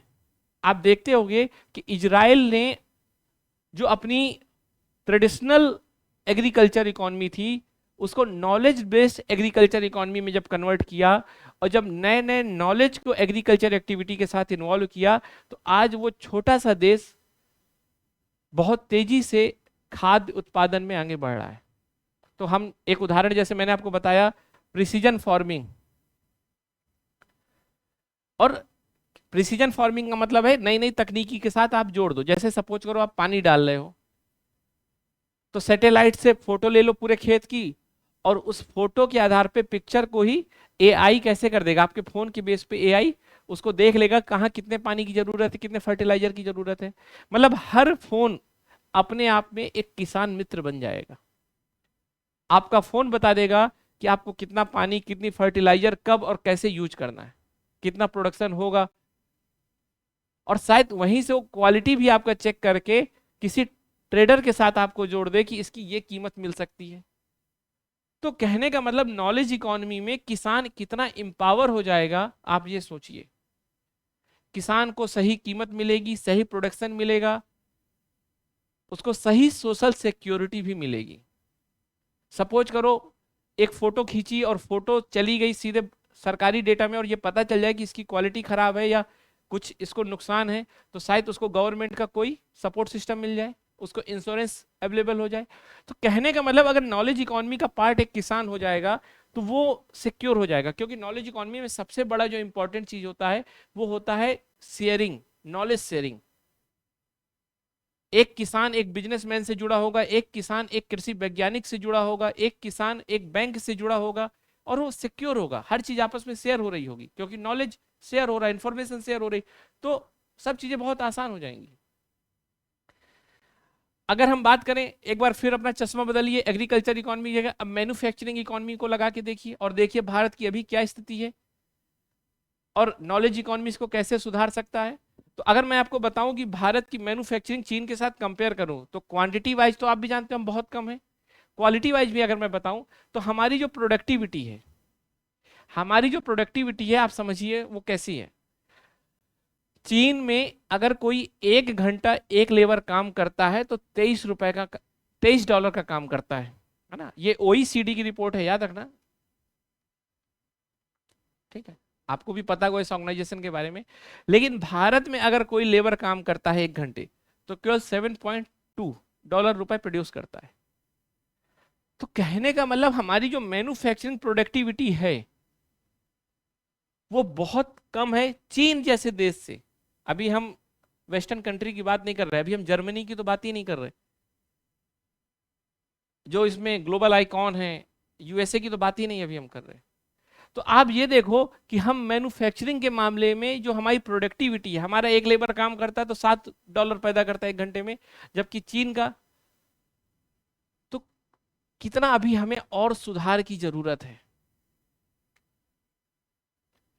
यहां इस बात को आप समझ में आ रही है आपकी। तो आप ये चीज अगर देखेंगे तो आपको लगेगा कि कहीं ना कहीं नॉलेज की जरूरत है, कहीं ना कहीं हमें साइंटिफिक चेंज लाने होंगे। तो ये बात दिखाता है। एक्सपोर्ट की बात करो तो आज भारत और चीन के अगर एक्सपोर्ट को आप देखोगे तो भारत बहुत पीछे, जबकि एक समय पूरे विश्व का 25% जो एक्सपोर्ट था वो भारत करता था, जिसे सोने की चिड़िया हम बोलते थे, और आज वो 2% के आसपास है केवल। जबकि चीन का आप जानते हो कि पूरे विश्व में सबसे बड़ा आज की डेट में वस्तुओं का निर्यातक है। तो ये चीजें आपको बताती हैं कि भारत को अगर भाई एक्सपोर्ट लेड ग्रोथ मॉडल अपनाना है, समृद्धि निर्यात के आधार पे करनी है, जो भारत का 1991 के बाद से अप्रोच बदला। 1991 के पहले भारत इंपोर्ट को सब्स्टिट्यूट करके चलता था और एक्सपोर्ट पे कोई फोकस नहीं रखता था, उसे लगता था हम बिना एक्सपोर्ट के आगे बढ़ लेंगे। लेकिन आज जो भारत जिस ग्रोथ की बात करता है एक्सपोर्ट लेड ग्रोथ है, जिसका उदाहरण आप देखते होंगे special economic zone, coastal zone, manufacturing zone, ये सब जो आप देख रहे हैं। तो कहने का मतलब हम कहीं ना कहीं मैन्युफैक्चरिंग लेवल पे भी पीछे हैं, जिसके लिए हमें कहीं ना कहीं नई टेक्नोलॉजी को लाना होगा, नए नॉलेज को लाना होगा। आप चाहे हमारी लॉजिस्टिक कॉस्ट देखो, अगर मैं मैन्युफैक्चरिंग सेक्टर को आपको बताऊं एग्रीकल्चर के साथ कनेक्ट करो तो 40% पोस्ट हार्वेस्ट लॉस होता है भारत में, अप्रोक्स अप टू 40%। मतलब अगर हम 100 किलो उगाते हैं तो लगभग लगभग 30 से 40 किलो तो बर्बाद हो जाता है, फूड प्रोसेसिंग इंडस्ट्री ना होने के कारण। लॉजिस्टिक कॉस्ट की बात देखो तो आप भी देखो कि भारत बहुत लेस कॉम्पिटिटिव कंट्री में आता है, अर्थात आने जाने में हमारे यहाँ इतनी ज़्यादा कॉस्ट हो जाती है कि चीज़ें महंगी हो जाती है। जब महंगी हो जाती है तो फिर बेचेगा, खरीदेगा कौन? तो ये सब चीज़ें हमें समझना होगा। तो हमारी नीड क्यों है नॉलेज इकोनॉमी, मैं आपको ये बता रहा हूँ। अगर आपको मैन्युफैक्चरिंग सेक्टर को कम्पिटिटिव बनाना है तो आपको नॉलेज इकोनॉमी लाना होगा। बात सर्विस सेक्टर की अगर हम करें तो आज की डेट में भारत सर्विस सेक्टर में नो डाउट सबसे अच्छे देश में काउंट होता है। लेकिन जब बात इसकी हम यूएसए से करें तो स्थिति बिल्कुल अलग दिखती है। यूएसए जो यूएसए को आप ये समझिए, एक मैं नीड की अगर बात करूं तो जो नॉलेज इंटेंसिव आउटपुट है, अर्थात जो नॉलेज इकोनॉमी के बेस पे आउटपुट है पूरे विश्व में, सपोज करो नॉलेज इकोनॉमी के बेस पे जो गुड्स एंड सर्विस प्रोड्यूस हो रही हैं उसमें भारत केवल 2% का रोल प्ले करता है। सर्विस सेक्टर के साथ इसको थोड़ी लिंक करने की कोशिश करिएगा तो चीज़ें और क्लियर होंगी, क्योंकि सर्विस सेक्टर कहीं ना कहीं नॉलेज इकोनॉमी के साथ सबसे ज़्यादा कनेक्टेड है। याद रखिएगा कि गुड्स एंड सर्विस में तो चलो नॉलेज का एक रोल है, पर लैंड, लेबर और कैपिटल का भी रोल है, पर सर्विस सेक्टर में तो प्योरली नॉलेज का ही रोल है। मैं आपको पढ़ा रहा हूँ, ये सर्विस है, और आप सोचिए कि पढ़ाने को लेकर लैंड, लेबर और कैपिटल बहुत सीमित प्रभाव डालते हैं। सबसे ज़्यादा प्रभाव डालता है टेक्निक, कि मैं आपको कैसे पढ़ाता हूँ। बड़े से बड़े टीचर हैं, बड़े से बड़े रिसोर्स होंगे, लेकिन कुछ टीचर बहुत कम रिसोर्स में बहुत अच्छा पढ़ाएंगे, क्योंकि उनके पास टेक्निक अच्छी है कम्युनिकेट करने की, आपसे बात करने की। तो सर्विस सेक्टर में आपको मैं बता रहा हूं कि जो पूरा विश्व है उसमें जो नॉलेज इंटेंसिव आउटपुट है उसमें भारत का केवल 2% है, जबकि पूरे विश्व में यूएसए का 33% है। और इसका उदाहरण आपको मैं अगर बताऊं, 2 ही 3 कंपनी सुन लो, माइक्रोसॉफ्ट, गूगल, एप्पल। ये बेसिकली जो तीनों कंपनियां हैं, ये तीनों जो कंपनियां हैं ये नॉलेज इंटेंसिव अर्थात ज्ञान के आधार पे बिजनेस करने वाली संस्थाएं हैं। और इनको पता है कि इनमें कई ऐसी कंपनी है जिसका कैपिटलाइजेशन कई देश की जीडीपी से ज़्यादा बड़ा है, क्योंकि इन्होंने नॉलेज का सबसे बेहतर यूज किया। अगर भारत को भी इस लेवल तक आना है, भारत को भी इस लेवल तक अपने आप को स्टेब्लिश करना है, यहाँ से यहाँ करना है, तो भाई नॉलेज पे काम करना पड़ेगा। क्योंकि और नॉलेज मतलब स्पेशली आप सर्विस सेक्टर की बात करो, भारत सर्विस सेक्टर में आगे है नो डाउट, लेकिन अभी उसमें और भी बहुत ज्यादा पोटेंशियल है। अभी हम नॉलेज सेक्टर में या सर्विस सेक्टर में वैल्यू एडिशन और कर सकते हैं। जैसे वैल्यू एडिशन का मतलब सपोज करो दूध है, गाय भैंस से दूध निकाला, आपने बेच दिया, आपने उसको पनीर बनाया तो बेचा, उससे आप मतलब ड्राई मिल्क बनाओ तो बेचो। तो आप देखोगे ना कि कैसे आप उसमें धीरे धीरे वैल्यू ऐड कर रहे हो, और जितना आप वैल्यू ऐड करोगे उतना आपको प्रॉफिट होता जाएगा। और भारत में कहीं ना कहीं हम जो भी एक्सपोर्ट करते हैं, अगर बात हम एक्सपोर्ट के पॉइंट ऑफ व्यू से करें, चलो एक अलग पॉइंट ऑफ व्यू देखते हैं एक्सपोर्ट के पॉइंट ऑफ व्यू से, तो भारत के एक्सपोर्ट की सबसे बड़ी कमी क्या है? एक तो कॉस्ट ज्यादा है, और साथ में क्वालिटी कम है। कॉस्ट ज्यादा है, क्वालिटी कम है, और इन दोनों प्रॉब्लम का सॉल्यूशन है नॉलेज इकोनॉमी, अर्थात नए नए आइडिया, नया नया इनोवेशन। वो कॉस्ट को कम कर देंगे और क्वालिटी को इंप्रूव कर देंगे। आज जर्मनी का अगर ऑटोमोबाइल एक्सपोर्ट में लीड करता है तो उसके पीछे रीजन है कॉस्ट और क्वालिटी के बीच में लेकर, जहां चीन को भी आप देख सकते हो। साथ में एक और बात अगर मैं बताऊं, भारत जो एक्सपोर्ट करता है उसमें वैल्यू एडिशन सबसे कम होता है। भारत रफ मटेरियल एक्सपोर्ट करता है, जैसे कोयला, चावल, गेहूं। तो भारत जो कच्चे आइटम दे देता है दूसरे देश को, उससे कम अमाउंट भी मिलता है, फायदा कम होता है। लेकिन अगर भारत इसी को रिफाइन करके वैल्यू एड करके बेचे तो भारत की दुकान ज़्यादा अच्छी चले, भारत में ज़्यादा फॉरेक्स आए, और भारत के लिए ज़्यादा अच्छा सिस्टम बने। यहाँ तक बात समझ में आ गई? तो एक्सपोर्ट के पॉइंट ऑफ व्यू से भी देख लिया। सबसे इंपॉर्टेंट अगर हम देखें इन्वायरमेंट के पॉइंट ऑफ व्यू से, पर्यावरण के पॉइंट ऑफ व्यू से देखें तो सस्टेनेबल डेवलपमेंट के लिए, या कार्बन इमिशन या जो ग्रीन हाउस है उसका कम से कम उत्सर्जन हो, ऐसी अर्थव्यवस्था के लिए भी नॉलेज इकोनॉमी जरूरी है। इसका सबसे बड़ा एग्जांपल अगर आप देखो तो फिनलैंड है। फिनलैंड एक ऐसा देश है जिसने अपनी इकोनॉमी को सस्टेनेबल इकोनॉमी बनाया, और उसके पीछे रीजन क्या है कि पहले जो फिनलैंड था उसमें जो रिसोर्स यूज होता था वो लैंड, लेबर और कैपिटल यूज होता था, लेकिन अब उसने धीरे धीरे अपने रिसोर्स को रिप्लेस कर दिया और लैंड, लेबर, कैपिटल की जगह आज की डेट में जो फिनलैंड है वो नॉलेज को एज ए रिसोर्स यूज कर रहा है और वर्ल्ड में लीड कर रहा है। और उसकी इकोनॉमी कैसी है? सस्टेनेबल है, क्योंकि इन्वायरमेंट को कम से कम हर्ट कर रही है और ग्रीन इकोनॉमी की तरफ वो बढ़ रहा है। तो अगर आपको ग्रीन इकोनॉमी को अडॉप्ट करना है तो भी आप इसको समझ सकते हो। आप इसमें सिंगापुर जैसे देश को देख सकते हो। सिंगापुर नॉलेज इकोनॉमी के बेस में लो इनकम से हायर इनकम की तरफ बढ़ रहा है।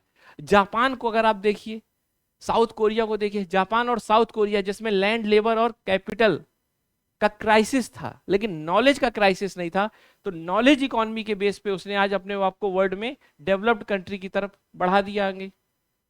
तो मेरा कहने का ये मतलब है कि भारत की जरूरत है, और अभी तक तो मैं भारत जिस समस्या से सामना कर रहा था वो जरूरत पे बता रहा था, लेकिन जब आप फ्यूचर के पॉइंट ऑफ व्यू से देखिए तो इंडस्ट्रियल रिवॉल्यूशन 4 जो पूरे विश्व में एक बहुत बड़ा मौका है।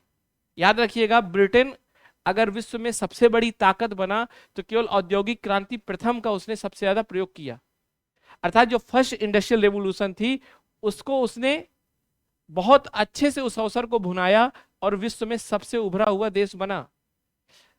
अगर हम देखें तो इंडस्ट्रियल रिवॉल्यूशन 2, इंडस्ट्रियल रिवॉल्यूशन 3 का यूज सबसे अच्छा यूएसए ने किया तो वो विश्व में फेमस हो गया। अगर भारत को वैश्विक शक्ति बनना है, 2047 तक विश्व गुरु बनना है, एक प्रभावी अर्थव्यवस्था बनना है, तो उसको इंडस्ट्रियल रिवॉल्यूशन 4.0 को भुनाना होगा, उसका फल काट के खाना होगा। इस अवसर को हम मिस नहीं कर सकते। ये बात अपने दिमाग में बहुत अच्छे से बैठा लीजिए। यहां तक बात आपको समझ में आ गई? तो इस तरह से आपको ये चीज समझना है।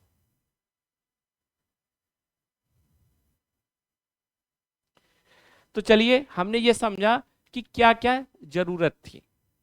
अब अगर हम बात करें स्ट्रेंथ की, भारत के पास ऐसी क्या पोटेंशियल है जिसके कारण हम कह सकते हैं कि हम नॉलेज इकोनॉमी में एज ए ग्लोबल प्लेयर बन सकते हैं।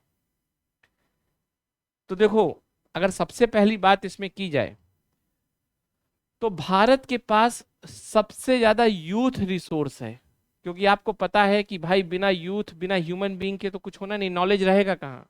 दिमाग में आएगा किससे? जनरेट किससे होगा? दिमाग से, मानव के। तो मानव संसाधन या यूथ रिसोर्स भारत के पास सबसे ज्यादा है। आपको पता है कि भारत इस समय डेमोग्राफिक डिविडेंड के दौर से गुजर रहा है। भारत की औसत आयु 29 है, अर्थात भारत एक यंग देश है, युवा है।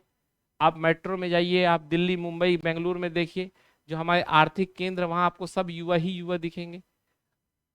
तो कहीं ना कहीं ये बताता है कि भारत के पास इस समय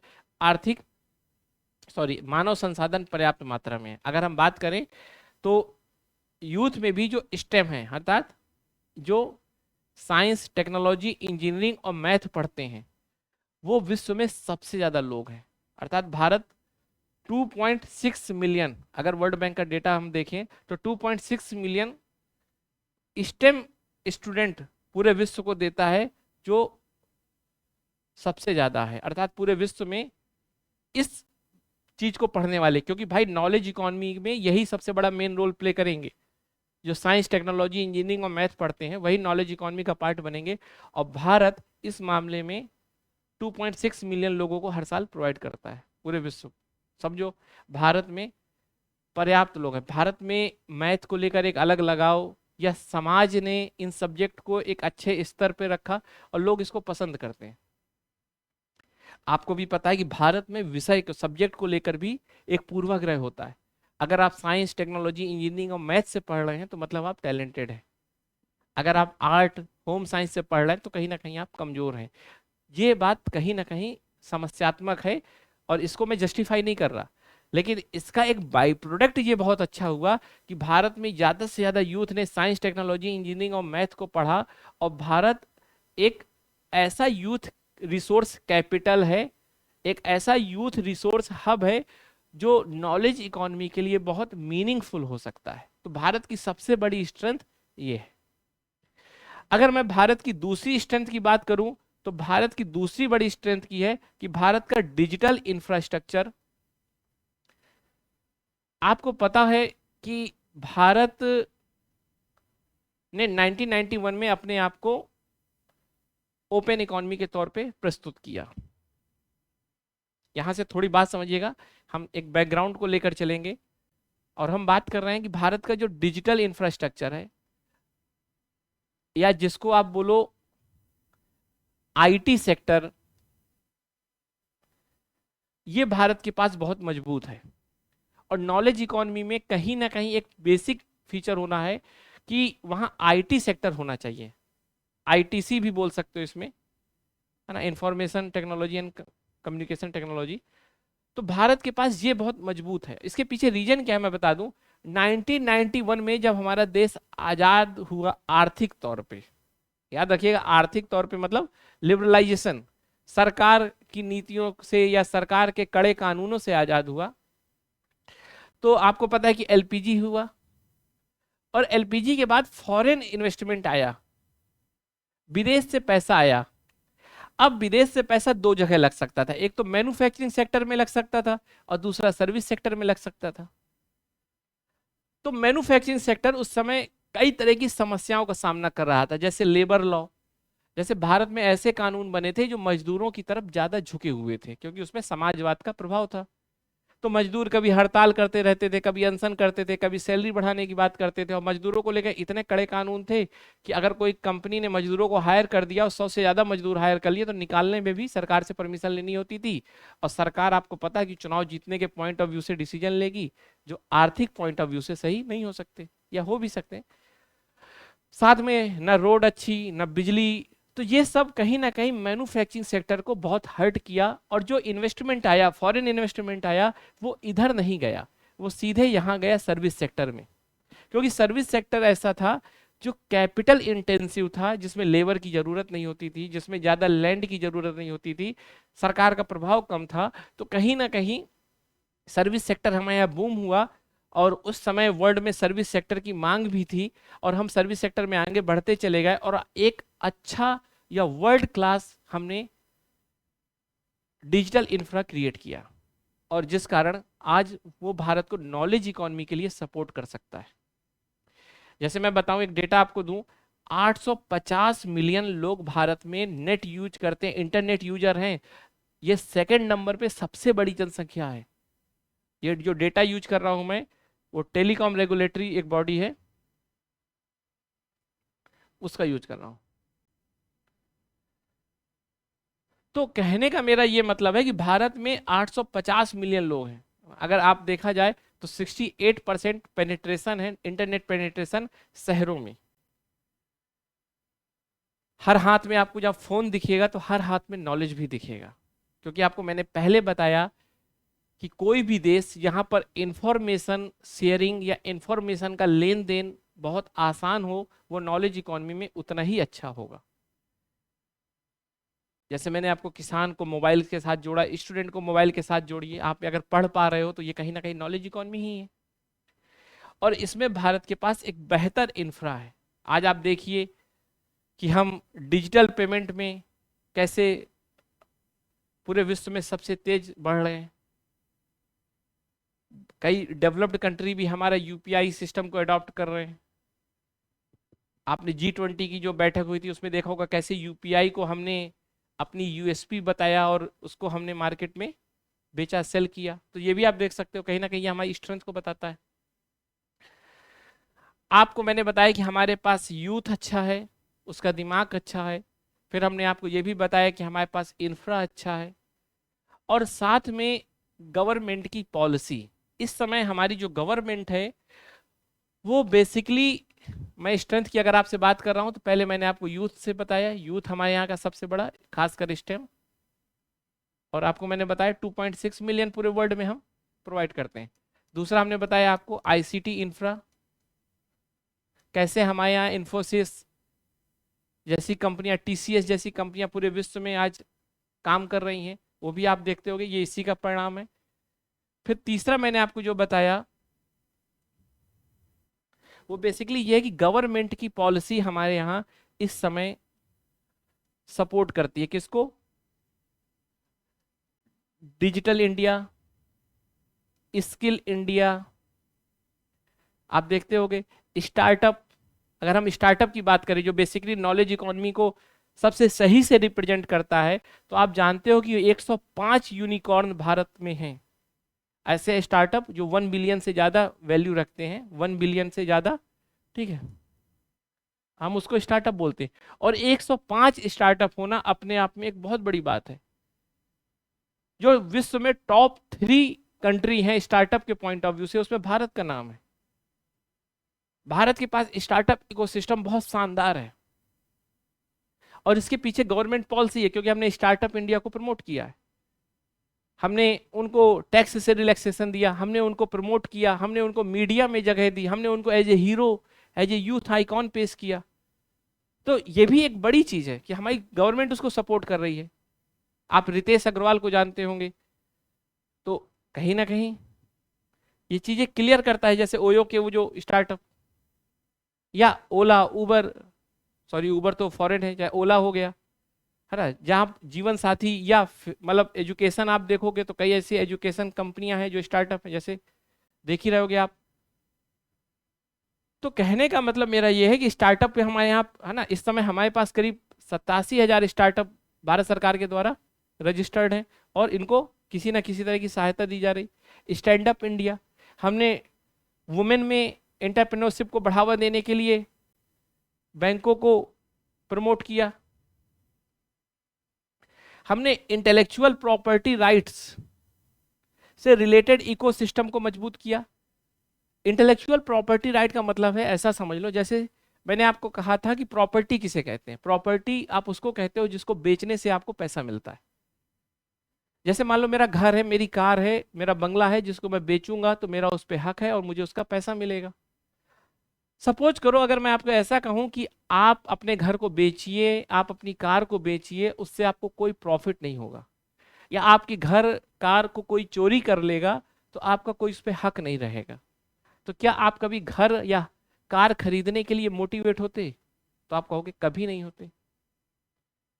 तो वैसे ही अगर हमारे दिमाग में कोई आइडिया है, मेरे दिमाग में एक आइडिया है कि सपोज करो मैं बिजली, पानी से बिजली बना देता हूं, ऐसा कोई आइडिया है, और अगर मैं उस आइडिया को बेचूं और मुझे पैसा मिले, तो मैं अगले दिन एक नए आइडिया को दिमाग में लाने की कोशिश करूंगा, मैं पढ़ाई करूंगा, मैं रिसर्च करूंगा।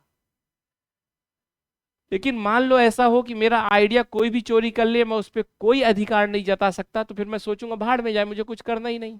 जैसे मान लो मैं एक बहुत अच्छी किताब लिखूं और उस किताब को बेचने से जो प्रॉफिट हो मेरा हिस्सा हो, तो मुझे मोटिवेशन मिलेगा ना। लेकिन मान लो अगर मैं उस किताब को लिखता हूं और उसकी फोटोकॉपी बिकती है हर जगह और मुझे उसकी कोई रॉयल्टी नहीं मिलती, तो मैं अगली बार कोई किताब ही नहीं लिखूंगा। तो कहने का मतलब जो हमारी मानसिक संपत्ति है, अगर उसको लेकर सरकार सुरक्षा का भाव नहीं देगी, अगर राइट टू प्रॉपर्टी नहीं देगा, तो हम सबका मोटिवेशन खत्म हो जाएगा और हम नया नॉलेज को इन्वेंट नहीं करेंगे, डिस्कवर नहीं करेंगे।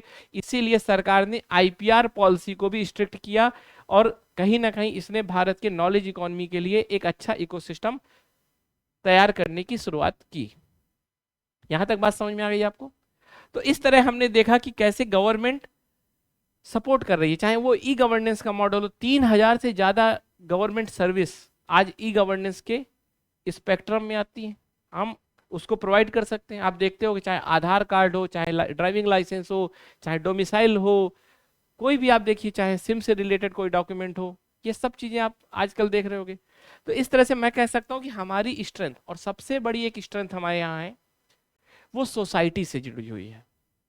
वो ऐसी स्ट्रेंथ है कि वो कहता है, या समाज हमारा कहीं ना कहीं नॉलेज को लेकर एक पॉजिटिव एटीट्यूड रखता है। हमारे यहाँ नॉलेज इकोनॉमी से रिलेटेड जो व्यक्ति होगा या जो सर्विस सेक्टर में काम कर रहा होगा, जो टर्चरी सेक्टर में काम कर रहा होगा, वो समाज में एक अलग इज्जत पाएगा।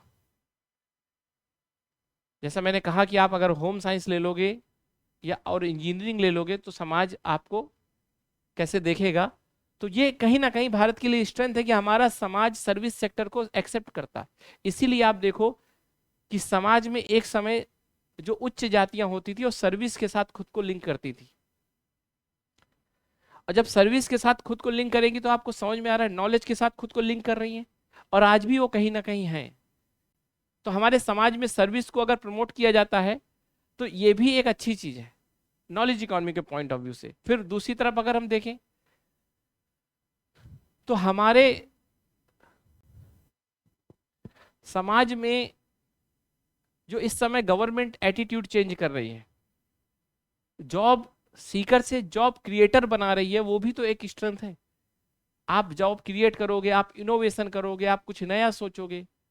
तो कहने का मतलब इनोवेशन इंडिया जो है भारत का मिशन, वो भी इसको सपोर्ट करता है। तो गवर्नमेंट की बहुत सारी ऐसी पॉलिसी हैं जिसमें आप सीधे इसको लिख सकते हो, और मेरा पर्पज बेसिकली लेक्चर देने से ज़्यादा है कि आप एग्जाम में उसको लिख पाओ कि नहीं लिख पाओगे। तो मैंने आपको बहुत तरीके बता दिए, नीड बता दी, मैंने आपको स्ट्रेंथ बता दिया। अब बात करते हैं वीकनेस की, कि भारत कहाँ कहाँ सफर कर रहा है इस मामले में। वीकनेस,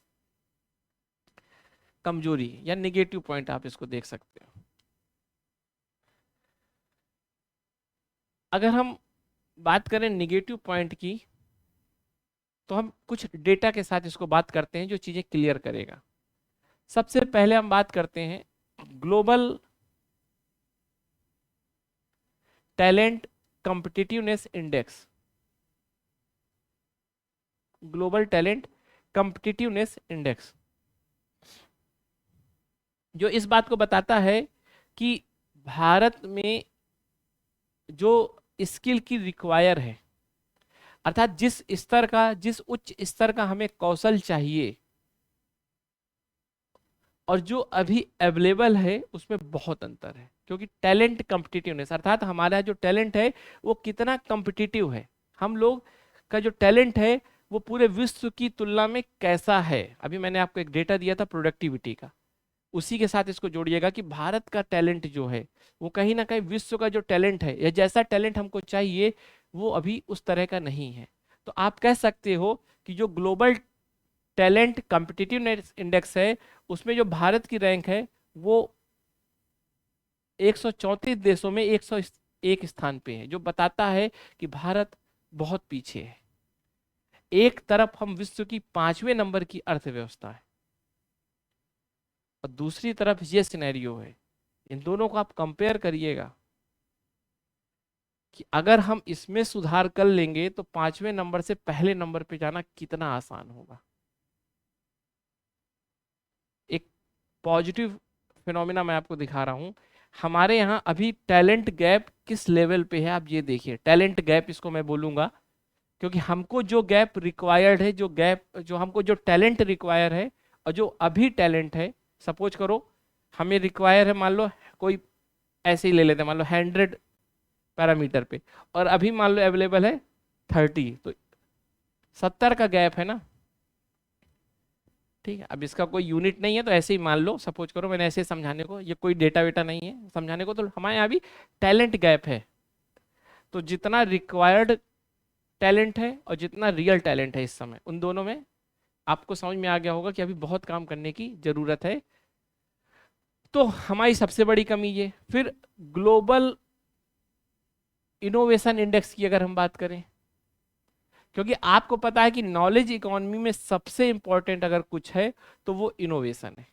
आप किसी चीज को कितने नए तरीके से कर सकते हो, पहले वाले तरीके से वो शानदार हो।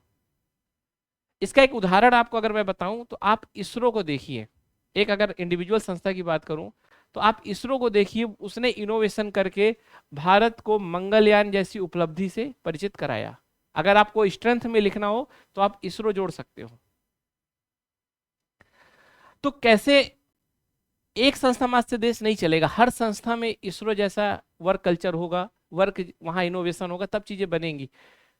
तो ग्लोबल इनोवेशन इंडेक्स में अगर देखा जाए तो भारत का 8 रैंक है ये, है ना, world intellectual property right organisation की तरफ से पब्लिश होती है रिपोर्ट। तो आप उसमें भी देखिए कि ये भी बहुत पीछे चल रहा है।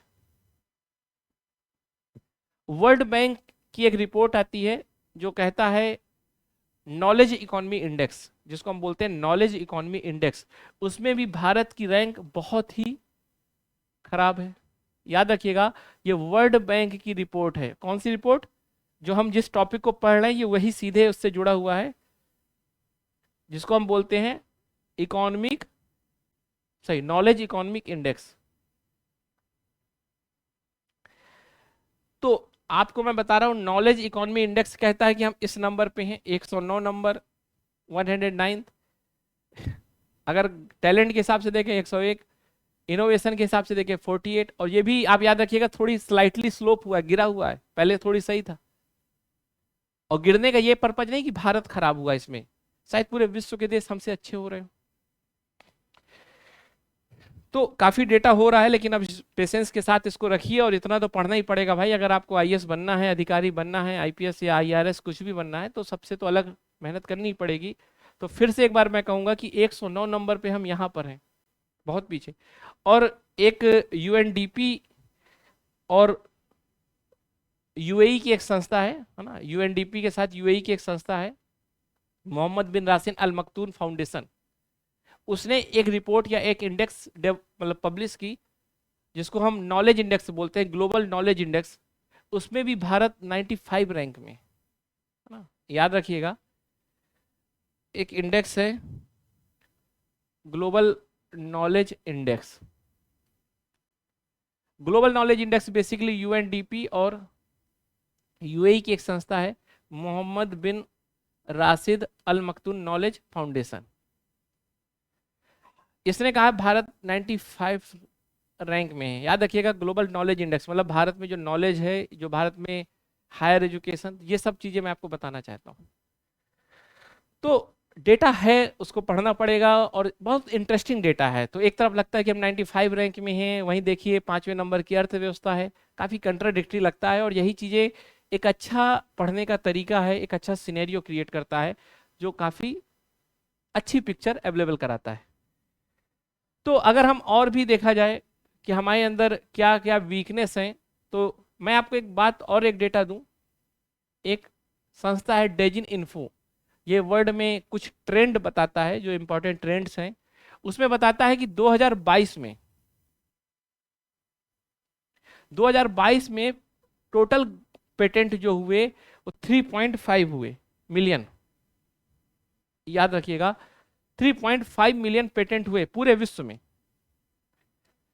भारत का इसमें रोल जो है, इंडिया का जो इसमें रोल है, वो 60,000 के आसपास है। और कहीं ना कहीं भारत ने इसमें सुधार किया है, 7% की ग्रोथ की है पिछले ईयर से। लेकिन जब चीन की बात करते हैं तो काफी हैरानी वाली एक स्थिति आती है कि चीन ने 1.5 मिलियन पेटेंट कराए हैं, अर्थात 45% के आसपास। तो सोचो, नॉलेज इकोनॉमी में भारत और चीन का जब आप कंपेयर करेंगे तो क्या कंडीशन आपको दिख रही होगी। भारत की मैं आपको कमियां बता रहा हूं कि कहां भारत को सुधार करना है। और इसका एक रीजन आपको बताऊं, इसी से जुड़ा एक डेटा और है। अगर आप देखोगे तो एक क्यूएस वर्ल्ड यूनिवर्सिटी रैंकिंग होती है, क्यूएस वर्ल्ड, है ना, आप चीजें लिखते जाइएगा, वर्ल्ड यूनिवर्सिटी रैंकिंग। आप देखोगे कि भारत का जो इसमें एक संस्थान है 149th रैंक में आता है, वो है मुंबई आईआईटी, अर्थात 149 नंबर के पहले भारत ही नहीं है। जबकि आप चीन को देखोगे तो चीन का 12th 11th, ठीक, शायद 32 46 सारे। यहां पर आप देखोगे सिंघुआ, आपको देखोगे यहां पीकिंग यूनिवर्सिटी जैसी संस्थाएं हैं। तो नॉलेज का हब यूनिवर्सिटी होती हैं, और उसके मामले में भारत का आप स्तर देख सकते हो कि कितना पीछे है। तो हमारी हायर एजुकेशन की जो क्वालिटी है वो खराब है। तो मैंने आपको क्या बताया, पहला मैंने आपको डेटा दिया कैसे कुछ इंडेक्स बताए, वो इंडेक्स दिखाते हैं, वो चाहे ग्लोबल नॉलेज इंडेक्स हो जिसमें भारत 95 रैंक में है, वो ग्लोबल टैलेंट कम्पिटिटिवनेस इंडेक्स हो, वो नॉलेज इकोनॉमी इंडेक्स हो, ये सब आपको दिखाता है कि भारत की स्थिति कहीं ना कहीं चिंताजनक है। ठीक, नॉलेज इंडेक्स, ठीक है, इसमें 109, फिर एक और इंडेक्स इसमें 95 हो गया। तो इस तरह में, हाँ, innovation index, global innovation index जिसमें भारत 48। तो एक तो भारत की आपको ये कमी दिख जाएगी कि भारत में ये कमियां हैं। फिर मैंने आपको बताया पेटेंट को लेकर, क्योंकि यही सबसे बड़ा नॉलेज का साइन होता है कि कितने किसी देश में पेटेंट हो रहे हैं। तो भारत, जहां आपको देखा चीन 45% शेयर करता है, वहां भारत का मात्र 60,000 है, अगर कंपेयर किया जाए 3.5 मिलियन से। अगर यूनिवर्सिटी, जिसको हम नॉलेज हब कहते हैं, उसमें भारत की यूनिवर्सिटी आप देखोगे तो सीधे इस रैंक में आती है, अर्थात टॉप 100 में कोई भारत की यूनिवर्सिटी ही नहीं है। तीसरी सबसे बड़ी समस्या है भारत के साथ, जो भारत फेस कर रहा है, कि नॉलेज इकोनॉमी का सबसे जो इंपॉर्टेंट पॉइंट होता है वो होता है एकेडमिया, अर्थात यूनिवर्सिटी, इंडस्ट्री और गवर्नमेंट इंस्टीट्यूशन, वो कोई भी हो सकता, इनमें आपस में बहुत अच्छा लिंक होना चाहिए। अगर हम यूएसए की बात करें तो एकेडमिया जैसे स्टैनफोर्ड यूनिवर्सिटी, और अगर आप वहाँ इंडस्ट्री देखो तो गूगल या सिलिकॉन वैली ही सीधे ले लो आप, बहुत अच्छा लिंक है। यहाँ आप देख सकते हो बैंकिंग सेक्टर, रेगुलेटरी बॉडी। तो कहने का मतलब, जिस देश में ये तीनों आपस में इंटरलिंक हो जाते हैं बहुत अच्छे से, इंडस्ट्री को एकेडमी की समझ होती है और एकेडमी को वो जुड़ता है, एकेडमी को बताता है कि उसको क्या क्या चाहिए, और एकेडमी को इंडस्ट्री की जब समझ होती है तो उसके हिसाब से रिसर्च करती है। तो ये आपस में मिलके बहुत अच्छा काम करते हैं और नए नए नॉलेज को जनरेट करते हैं। और वो नॉलेज, मैंने जो समस्या बताई थी भारत में, कि भारत में जो होती नॉलेज वो लैब में रह जाता है, लेकिन यहाँ नॉलेज लैब में होगा और वो इंडस्ट्री से जुड़ा होगा तो वो लैंड में, अर्थात जमीन में आ जाएगा। कोई एक नया, मान लो खोजा गया कुछ किसी यूनिवर्सिटी में, और मान लो किसी इंडस्ट्री से जुड़ के उसने उसको पूरे मार्केट में बेच दिया। भारत में ये गैप है बहुत ज्यादा, ये आपस में लिंक नहीं है। जबकि लेकिन मैंने आपको स्टैनफोर्ड यूनिवर्सिटी और सिलिकॉन का जो आपको लिंक बताया, ये आप लिख सकते हो। कई ऐसे देश हैं जैसे स्कैंडिनेवियन कंट्री, नॉर्वे, स्वीडन, जो आप नॉलेज इकोनॉमी के हब मानते हैं, उसमें इनका आपस में बहुत अच्छा लिंक है। कुछ एकेडमिशियन इंडस्ट्री में कुछ समय काम करेंगे और इंडस्ट्री से कुछ लोग एकेडमिक में काम करेंगे। तो आप सोचो कि कितना अच्छा एक रिलेशन सेंस डेवलप होगा। और ये बात मैं शायद कम समय के कारण आपको बहुत अच्छे से महसूस ना करा पाऊं, लेकिन आप इतना खुद समझदार हैं कि जब इंडस्ट्री को एकेडमी की समझ होगी और एकेडमी को इंडस्ट्री की समझ में होगी तो दोनों मिल के काम करेंगे। और भारत में ये स्थिति बिल्कुल अलग है। यूनिवर्सिटी केवल मार्कशीट का अड्डा बन के रह गई हैं, बस पास करने में लगी हैं। आप सोचो, जितने नोबेल प्राइज भारत में नहीं आते उतने यूएसए की एक यूनिवर्सिटी से आ जाते हैं। आप देखो, जो टॉप क्यूएस रैंकिंग मैंने बताई, उसमें 70 यूनिवर्सिटी चाइना की हैं टॉप यूनिवर्सिटी में, 90 यूनिवर्सिटी जापान, सॉरी यूके की हैं, सॉरी चाइना की, यूके की, और 201 यूनिवर्सिटी यूएसए की हैं। और ये सब इंडस्ट्री के साथ लिंक है, तो कितना बेहतर वहां काम चल रहा होगा। और भारत की हालत आप समझ रहे हो। तो भारत को इसमें काम करना पड़ेगा और भारत इसमें काम कर रहा है। नेशनल एजुकेशन पॉलिसी से भारत ने ये शुरुआत की है, और भारत ने साथ में 20 यूनिवर्सिटी के लिए 20,000 करोड़ का जो फंड रिलीज किया, वो भी इस बात को बहुत अच्छे से दिखाता है कि भारत ऑलरेडी इस पे काम कर रहा है।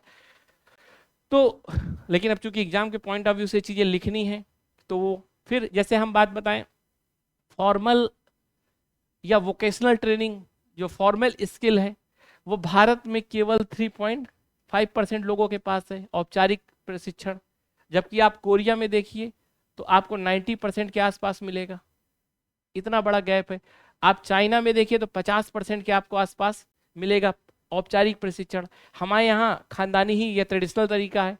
सपोज करो मैं बाल काटता हूँ तो मैं अपने बच्चों को सिखा दूंगा कैसे बाल काटना, वो अपने बच्चों को, इसमें कोई वोकेशनल ट्रेनिंग नहीं, कोई अलग से नॉलेज को इसमें नहीं जोड़ा, जो पुराना नॉलेज है वही चला आ रहा है, तो प्रोडक्टिविटी कहाँ बढ़ेगी?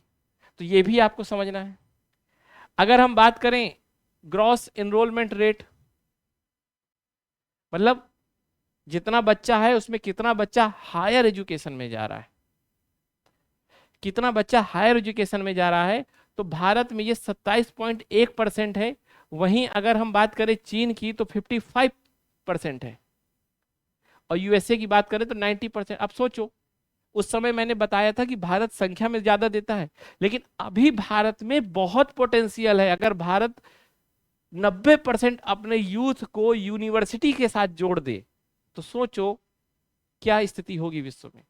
मैं एक आपको डेटा दूं, चिंताजनक डेटा है। एक होता है डेटा नीट ना, not in education and employment and training, मतलब ऐसे व्यक्ति, ऐसा यूथ जो ना एजुकेशन से जुड़ा हुआ है अभी, ना किसी रोजगार से जुड़ा हुआ है, ना किसी ट्रेनिंग से जुड़ा हुआ है, मतलब शुद्ध भाषा में कहा जाए तो नल्ला है, बर्बाद अली है। ऐसे लोग भारत में 23% हैं, और ये वर्ल्ड इकोनॉमिक फोरम की रिपोर्ट है। 23% लोग हमारे नीट से जुड़े हुए हैं। ये नीट एग्जाम वाला नीट नहीं है, not in education employment and training. सोचिए इतने लोगों को हम इकोनॉमी से जोड़ नहीं पा रहे अभी, कितनी बड़ी एक समस्या है। तो बहुत तरह की ऐसी चीजें हैं जो बताती हैं भारत में हाइपर ब्यूरोक्रेसी, या मतलब ये कहिए रेड टेपिज्म, या हर संस्था को बहुत परमिशन लेनी पड़ती है, बहुत तरह के डिले को फेस करना पड़ता है, और जिस कारण कहीं ना कहीं वो डिमोटिवेट हो जाता है। क्योंकि एक प्रशासनिक संस्था और एक वैज्ञानिक संस्था या रिसर्च बेस्ड संस्था का काम करने का कल्चर अलग है। एक डॉक्टर की मौत एक मूवी है, उसको देखिएगा जरूर, वो बताएगा कि भारत नॉलेज इकोनॉमी में क्यों पीछे है। एक वैज्ञानिक भविष्य का सोचता है, और एक अधिकारी एनर्सिया से पीड़ित होता है। वो समाज में जड़त्व तो ला देता है, समाज को सोचता है बस किसी तरह काम चले। जैसा आपने कहा था, या हम लोग ने एक बार डिस्कस किया था, एबीसी सिंड्रोम, जिसमें सरकारी अधिकारी डिले करता है चीजों को, एनर्सिया से पीड़ित होता है हर चीजों को। तो कहने का मतलब, एक वैज्ञानिक को नई नई चीजें करनी है, वो सोचता है जो दिख नहीं रहा। वैज्ञानिक चाहता है कि उसके अकॉर्डिंग एक अधिकारी भी देखे, तभी तो फंड रिलीज करेगा। तो कहीं ना कहीं भारत में जो साइंटिफिक रिसर्च से जुड़े हुए इंस्टीट्यूट हैं, वो चाहे यूनिवर्सिटी हो चाहे अदर हो, उसमें कहीं ना कहीं गवर्नमेंट का बहुत ज़्यादा इंटरफेयर है, या कहीं ब्यूरोक्रेसी का बहुत ज़्यादा इंटरफेयर है, और इसी कारण कहीं ना कहीं वो इनोवेशन में उतना आगे नहीं है। इसरो एक इसका अच्छा एग्जाम्पल है कि इसरो में जो भी अधिकारी हैं वहां पर, वो सारे के सारे वैज्ञानिक हैं, तो वैज्ञानिक एटीट्यूड को समझते हैं। या आप ये कहिए कि इसरो दिल्ली से बहुत दूर है, वहां नेता नगरी या वहां अधिकारियों का उतना प्रभाव नहीं है, इसीलिए वो बचा हुआ भी है। तो जो ब्यूरोक्रेटाइजेशन बहुत ज्यादा हो गया है, वो भी एक दिक्कत पैदा करता है, क्योंकि ब्यूरोक्रेसी का एक अपना तरीका है। भारत में अगर खेल के साथ देखो तो भी यही समस्या है। अब स्पोर्ट्स से रिलेटेड जो अथॉरिटी है उसमें अधिकारी बन जाएंगे ये गवर्नमेंट के, तो कहाँ से मैच करा पाएंगे अपनी साइकोलॉजी, तो समस्या आती है। तो ये हमारी वीकनेस है। वीकनेस और देखा जाए तो रिसर्च एंड डेवलपमेंट में देखो, रिसर्च और डेवलपमेंट में भारत अपनी जीडीपी का केवल 0.6% खर्च करता है, इन्वेस्ट करता है। सोचिएगा, भारत जिसकी जीडीपी इस समय 3.1 ट्रिलियन है ना, या आपको थोड़ी अलग अलग डेटा भी इसमें दिखेगा, उसका केवल इतना परसेंट खर्च करता है, 0.6%। वहीं आप देखिए चाइना को, चाइना अपनी जीडीपी का 2.4% खर्च करता है। याद रखिएगा उसकी जीडीपी 18 ट्रिलियन है। जब बात इजराइल की करते हैं तो वो 4% खर्च करता है अपनी जीडीपी का। अर्थात इन्वेस्टमेंट रिसर्च करने के लिए इतना पैसा लगा रहा है, तो उसका आउटपुट भी तो आएगा, नॉलेज भी तो बाहर आएगा। और भारत में कर ही नहीं रहे खर्च, क्यों? पॉपुलिज्म, लोक लुभावनवाद। अरे भाई, लोग वोट किस में देंगे? रिसर्च के नाम पे थोड़ी देंगे। सब्सिडी दे दो तो दे देंगे, तो लो सब्सिडी। एकेडमिक यूनिवर्सिटी को ऑटोनॉमी नहीं, सब्सिडी, सॉरी, यूनिवर्सिटी को पैसा नहीं, फंड नहीं, तो क्या होगा? और जो फंड जा भी रहा है वो कैसे जा रहा है आपको पता है। तो कहने का मतलब हमारे यहाँ कई तरह की इस तरह की समस्याएं हैं जो वीकनेस के तौर पे उभर के आती हैं। अपॉर्चुनिटी को आप नीड के साथ जोड़ लीजिएगा। अब बात करते हैं थ्रेट की। तो चूंकि थ्रेट में अगर सबसे बड़ा थ्रेट देखा जाए तो साइबर सोवेरेंटी एक थ्रेट है।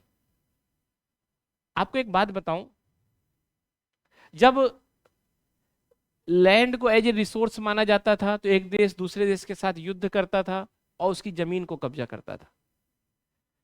जब लेबर को रिसोर्स माना गया तो लोगों को बंधुआ मजदूर या स्लेव बनाया जाता था। जब सोना चांदी को, इसके पहले मान लो मेटल को अगर रिसोर्स समझा गया तो सोना चांदी चोरी किया गया। तो जो भी युद्ध होते थे वो संसाधनों पे कब्जा करने के लिए होते थे। अब अगर आज नॉलेज रिसोर्स है तो उस पर भी तो कब्जा करने की कोशिश की जाएगी, और that is new war. Knowledge को लेकर जो हम अतिक्रमण करना चाहते हैं उसे कहते हैं साइबर वार या डिजिटल वार। और भारत के लिए सबसे बड़ा थ्रेट है डिजिटल वॉर से खुद को रोकना। आपको पता होगा 13 मिलियन भारत में अटैक हुए, ये सर्ट इनकी रिपोर्ट है। ठीक, भारत सबसे ज्यादा वल्नरेबल या सुभेद्य है। सुभेद्य मतलब जिसको सबसे ज्यादा खतरा पहुंचाया जा सकता है आसानी से।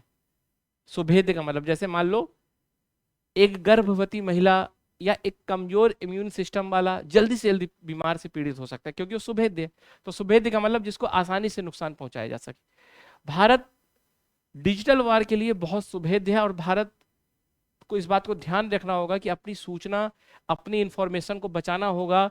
हमें डेटा को अपने सिक्योर करना होगा, डेटा लोकलाइजेशन को प्रमोट करना होगा और इस तरह से करना होगा कि ये फॉरेन इन्वेस्टमेंट को अट्रैक्टिव बनाए रखे। अगर हम बहुत ज़्यादा ऐसा डेटा लोकलाइजेशन की पॉलिसी ले आए जो निगेटिव इम्पैक्ट क्रिएट कर देगा तो खतरनाक होगा।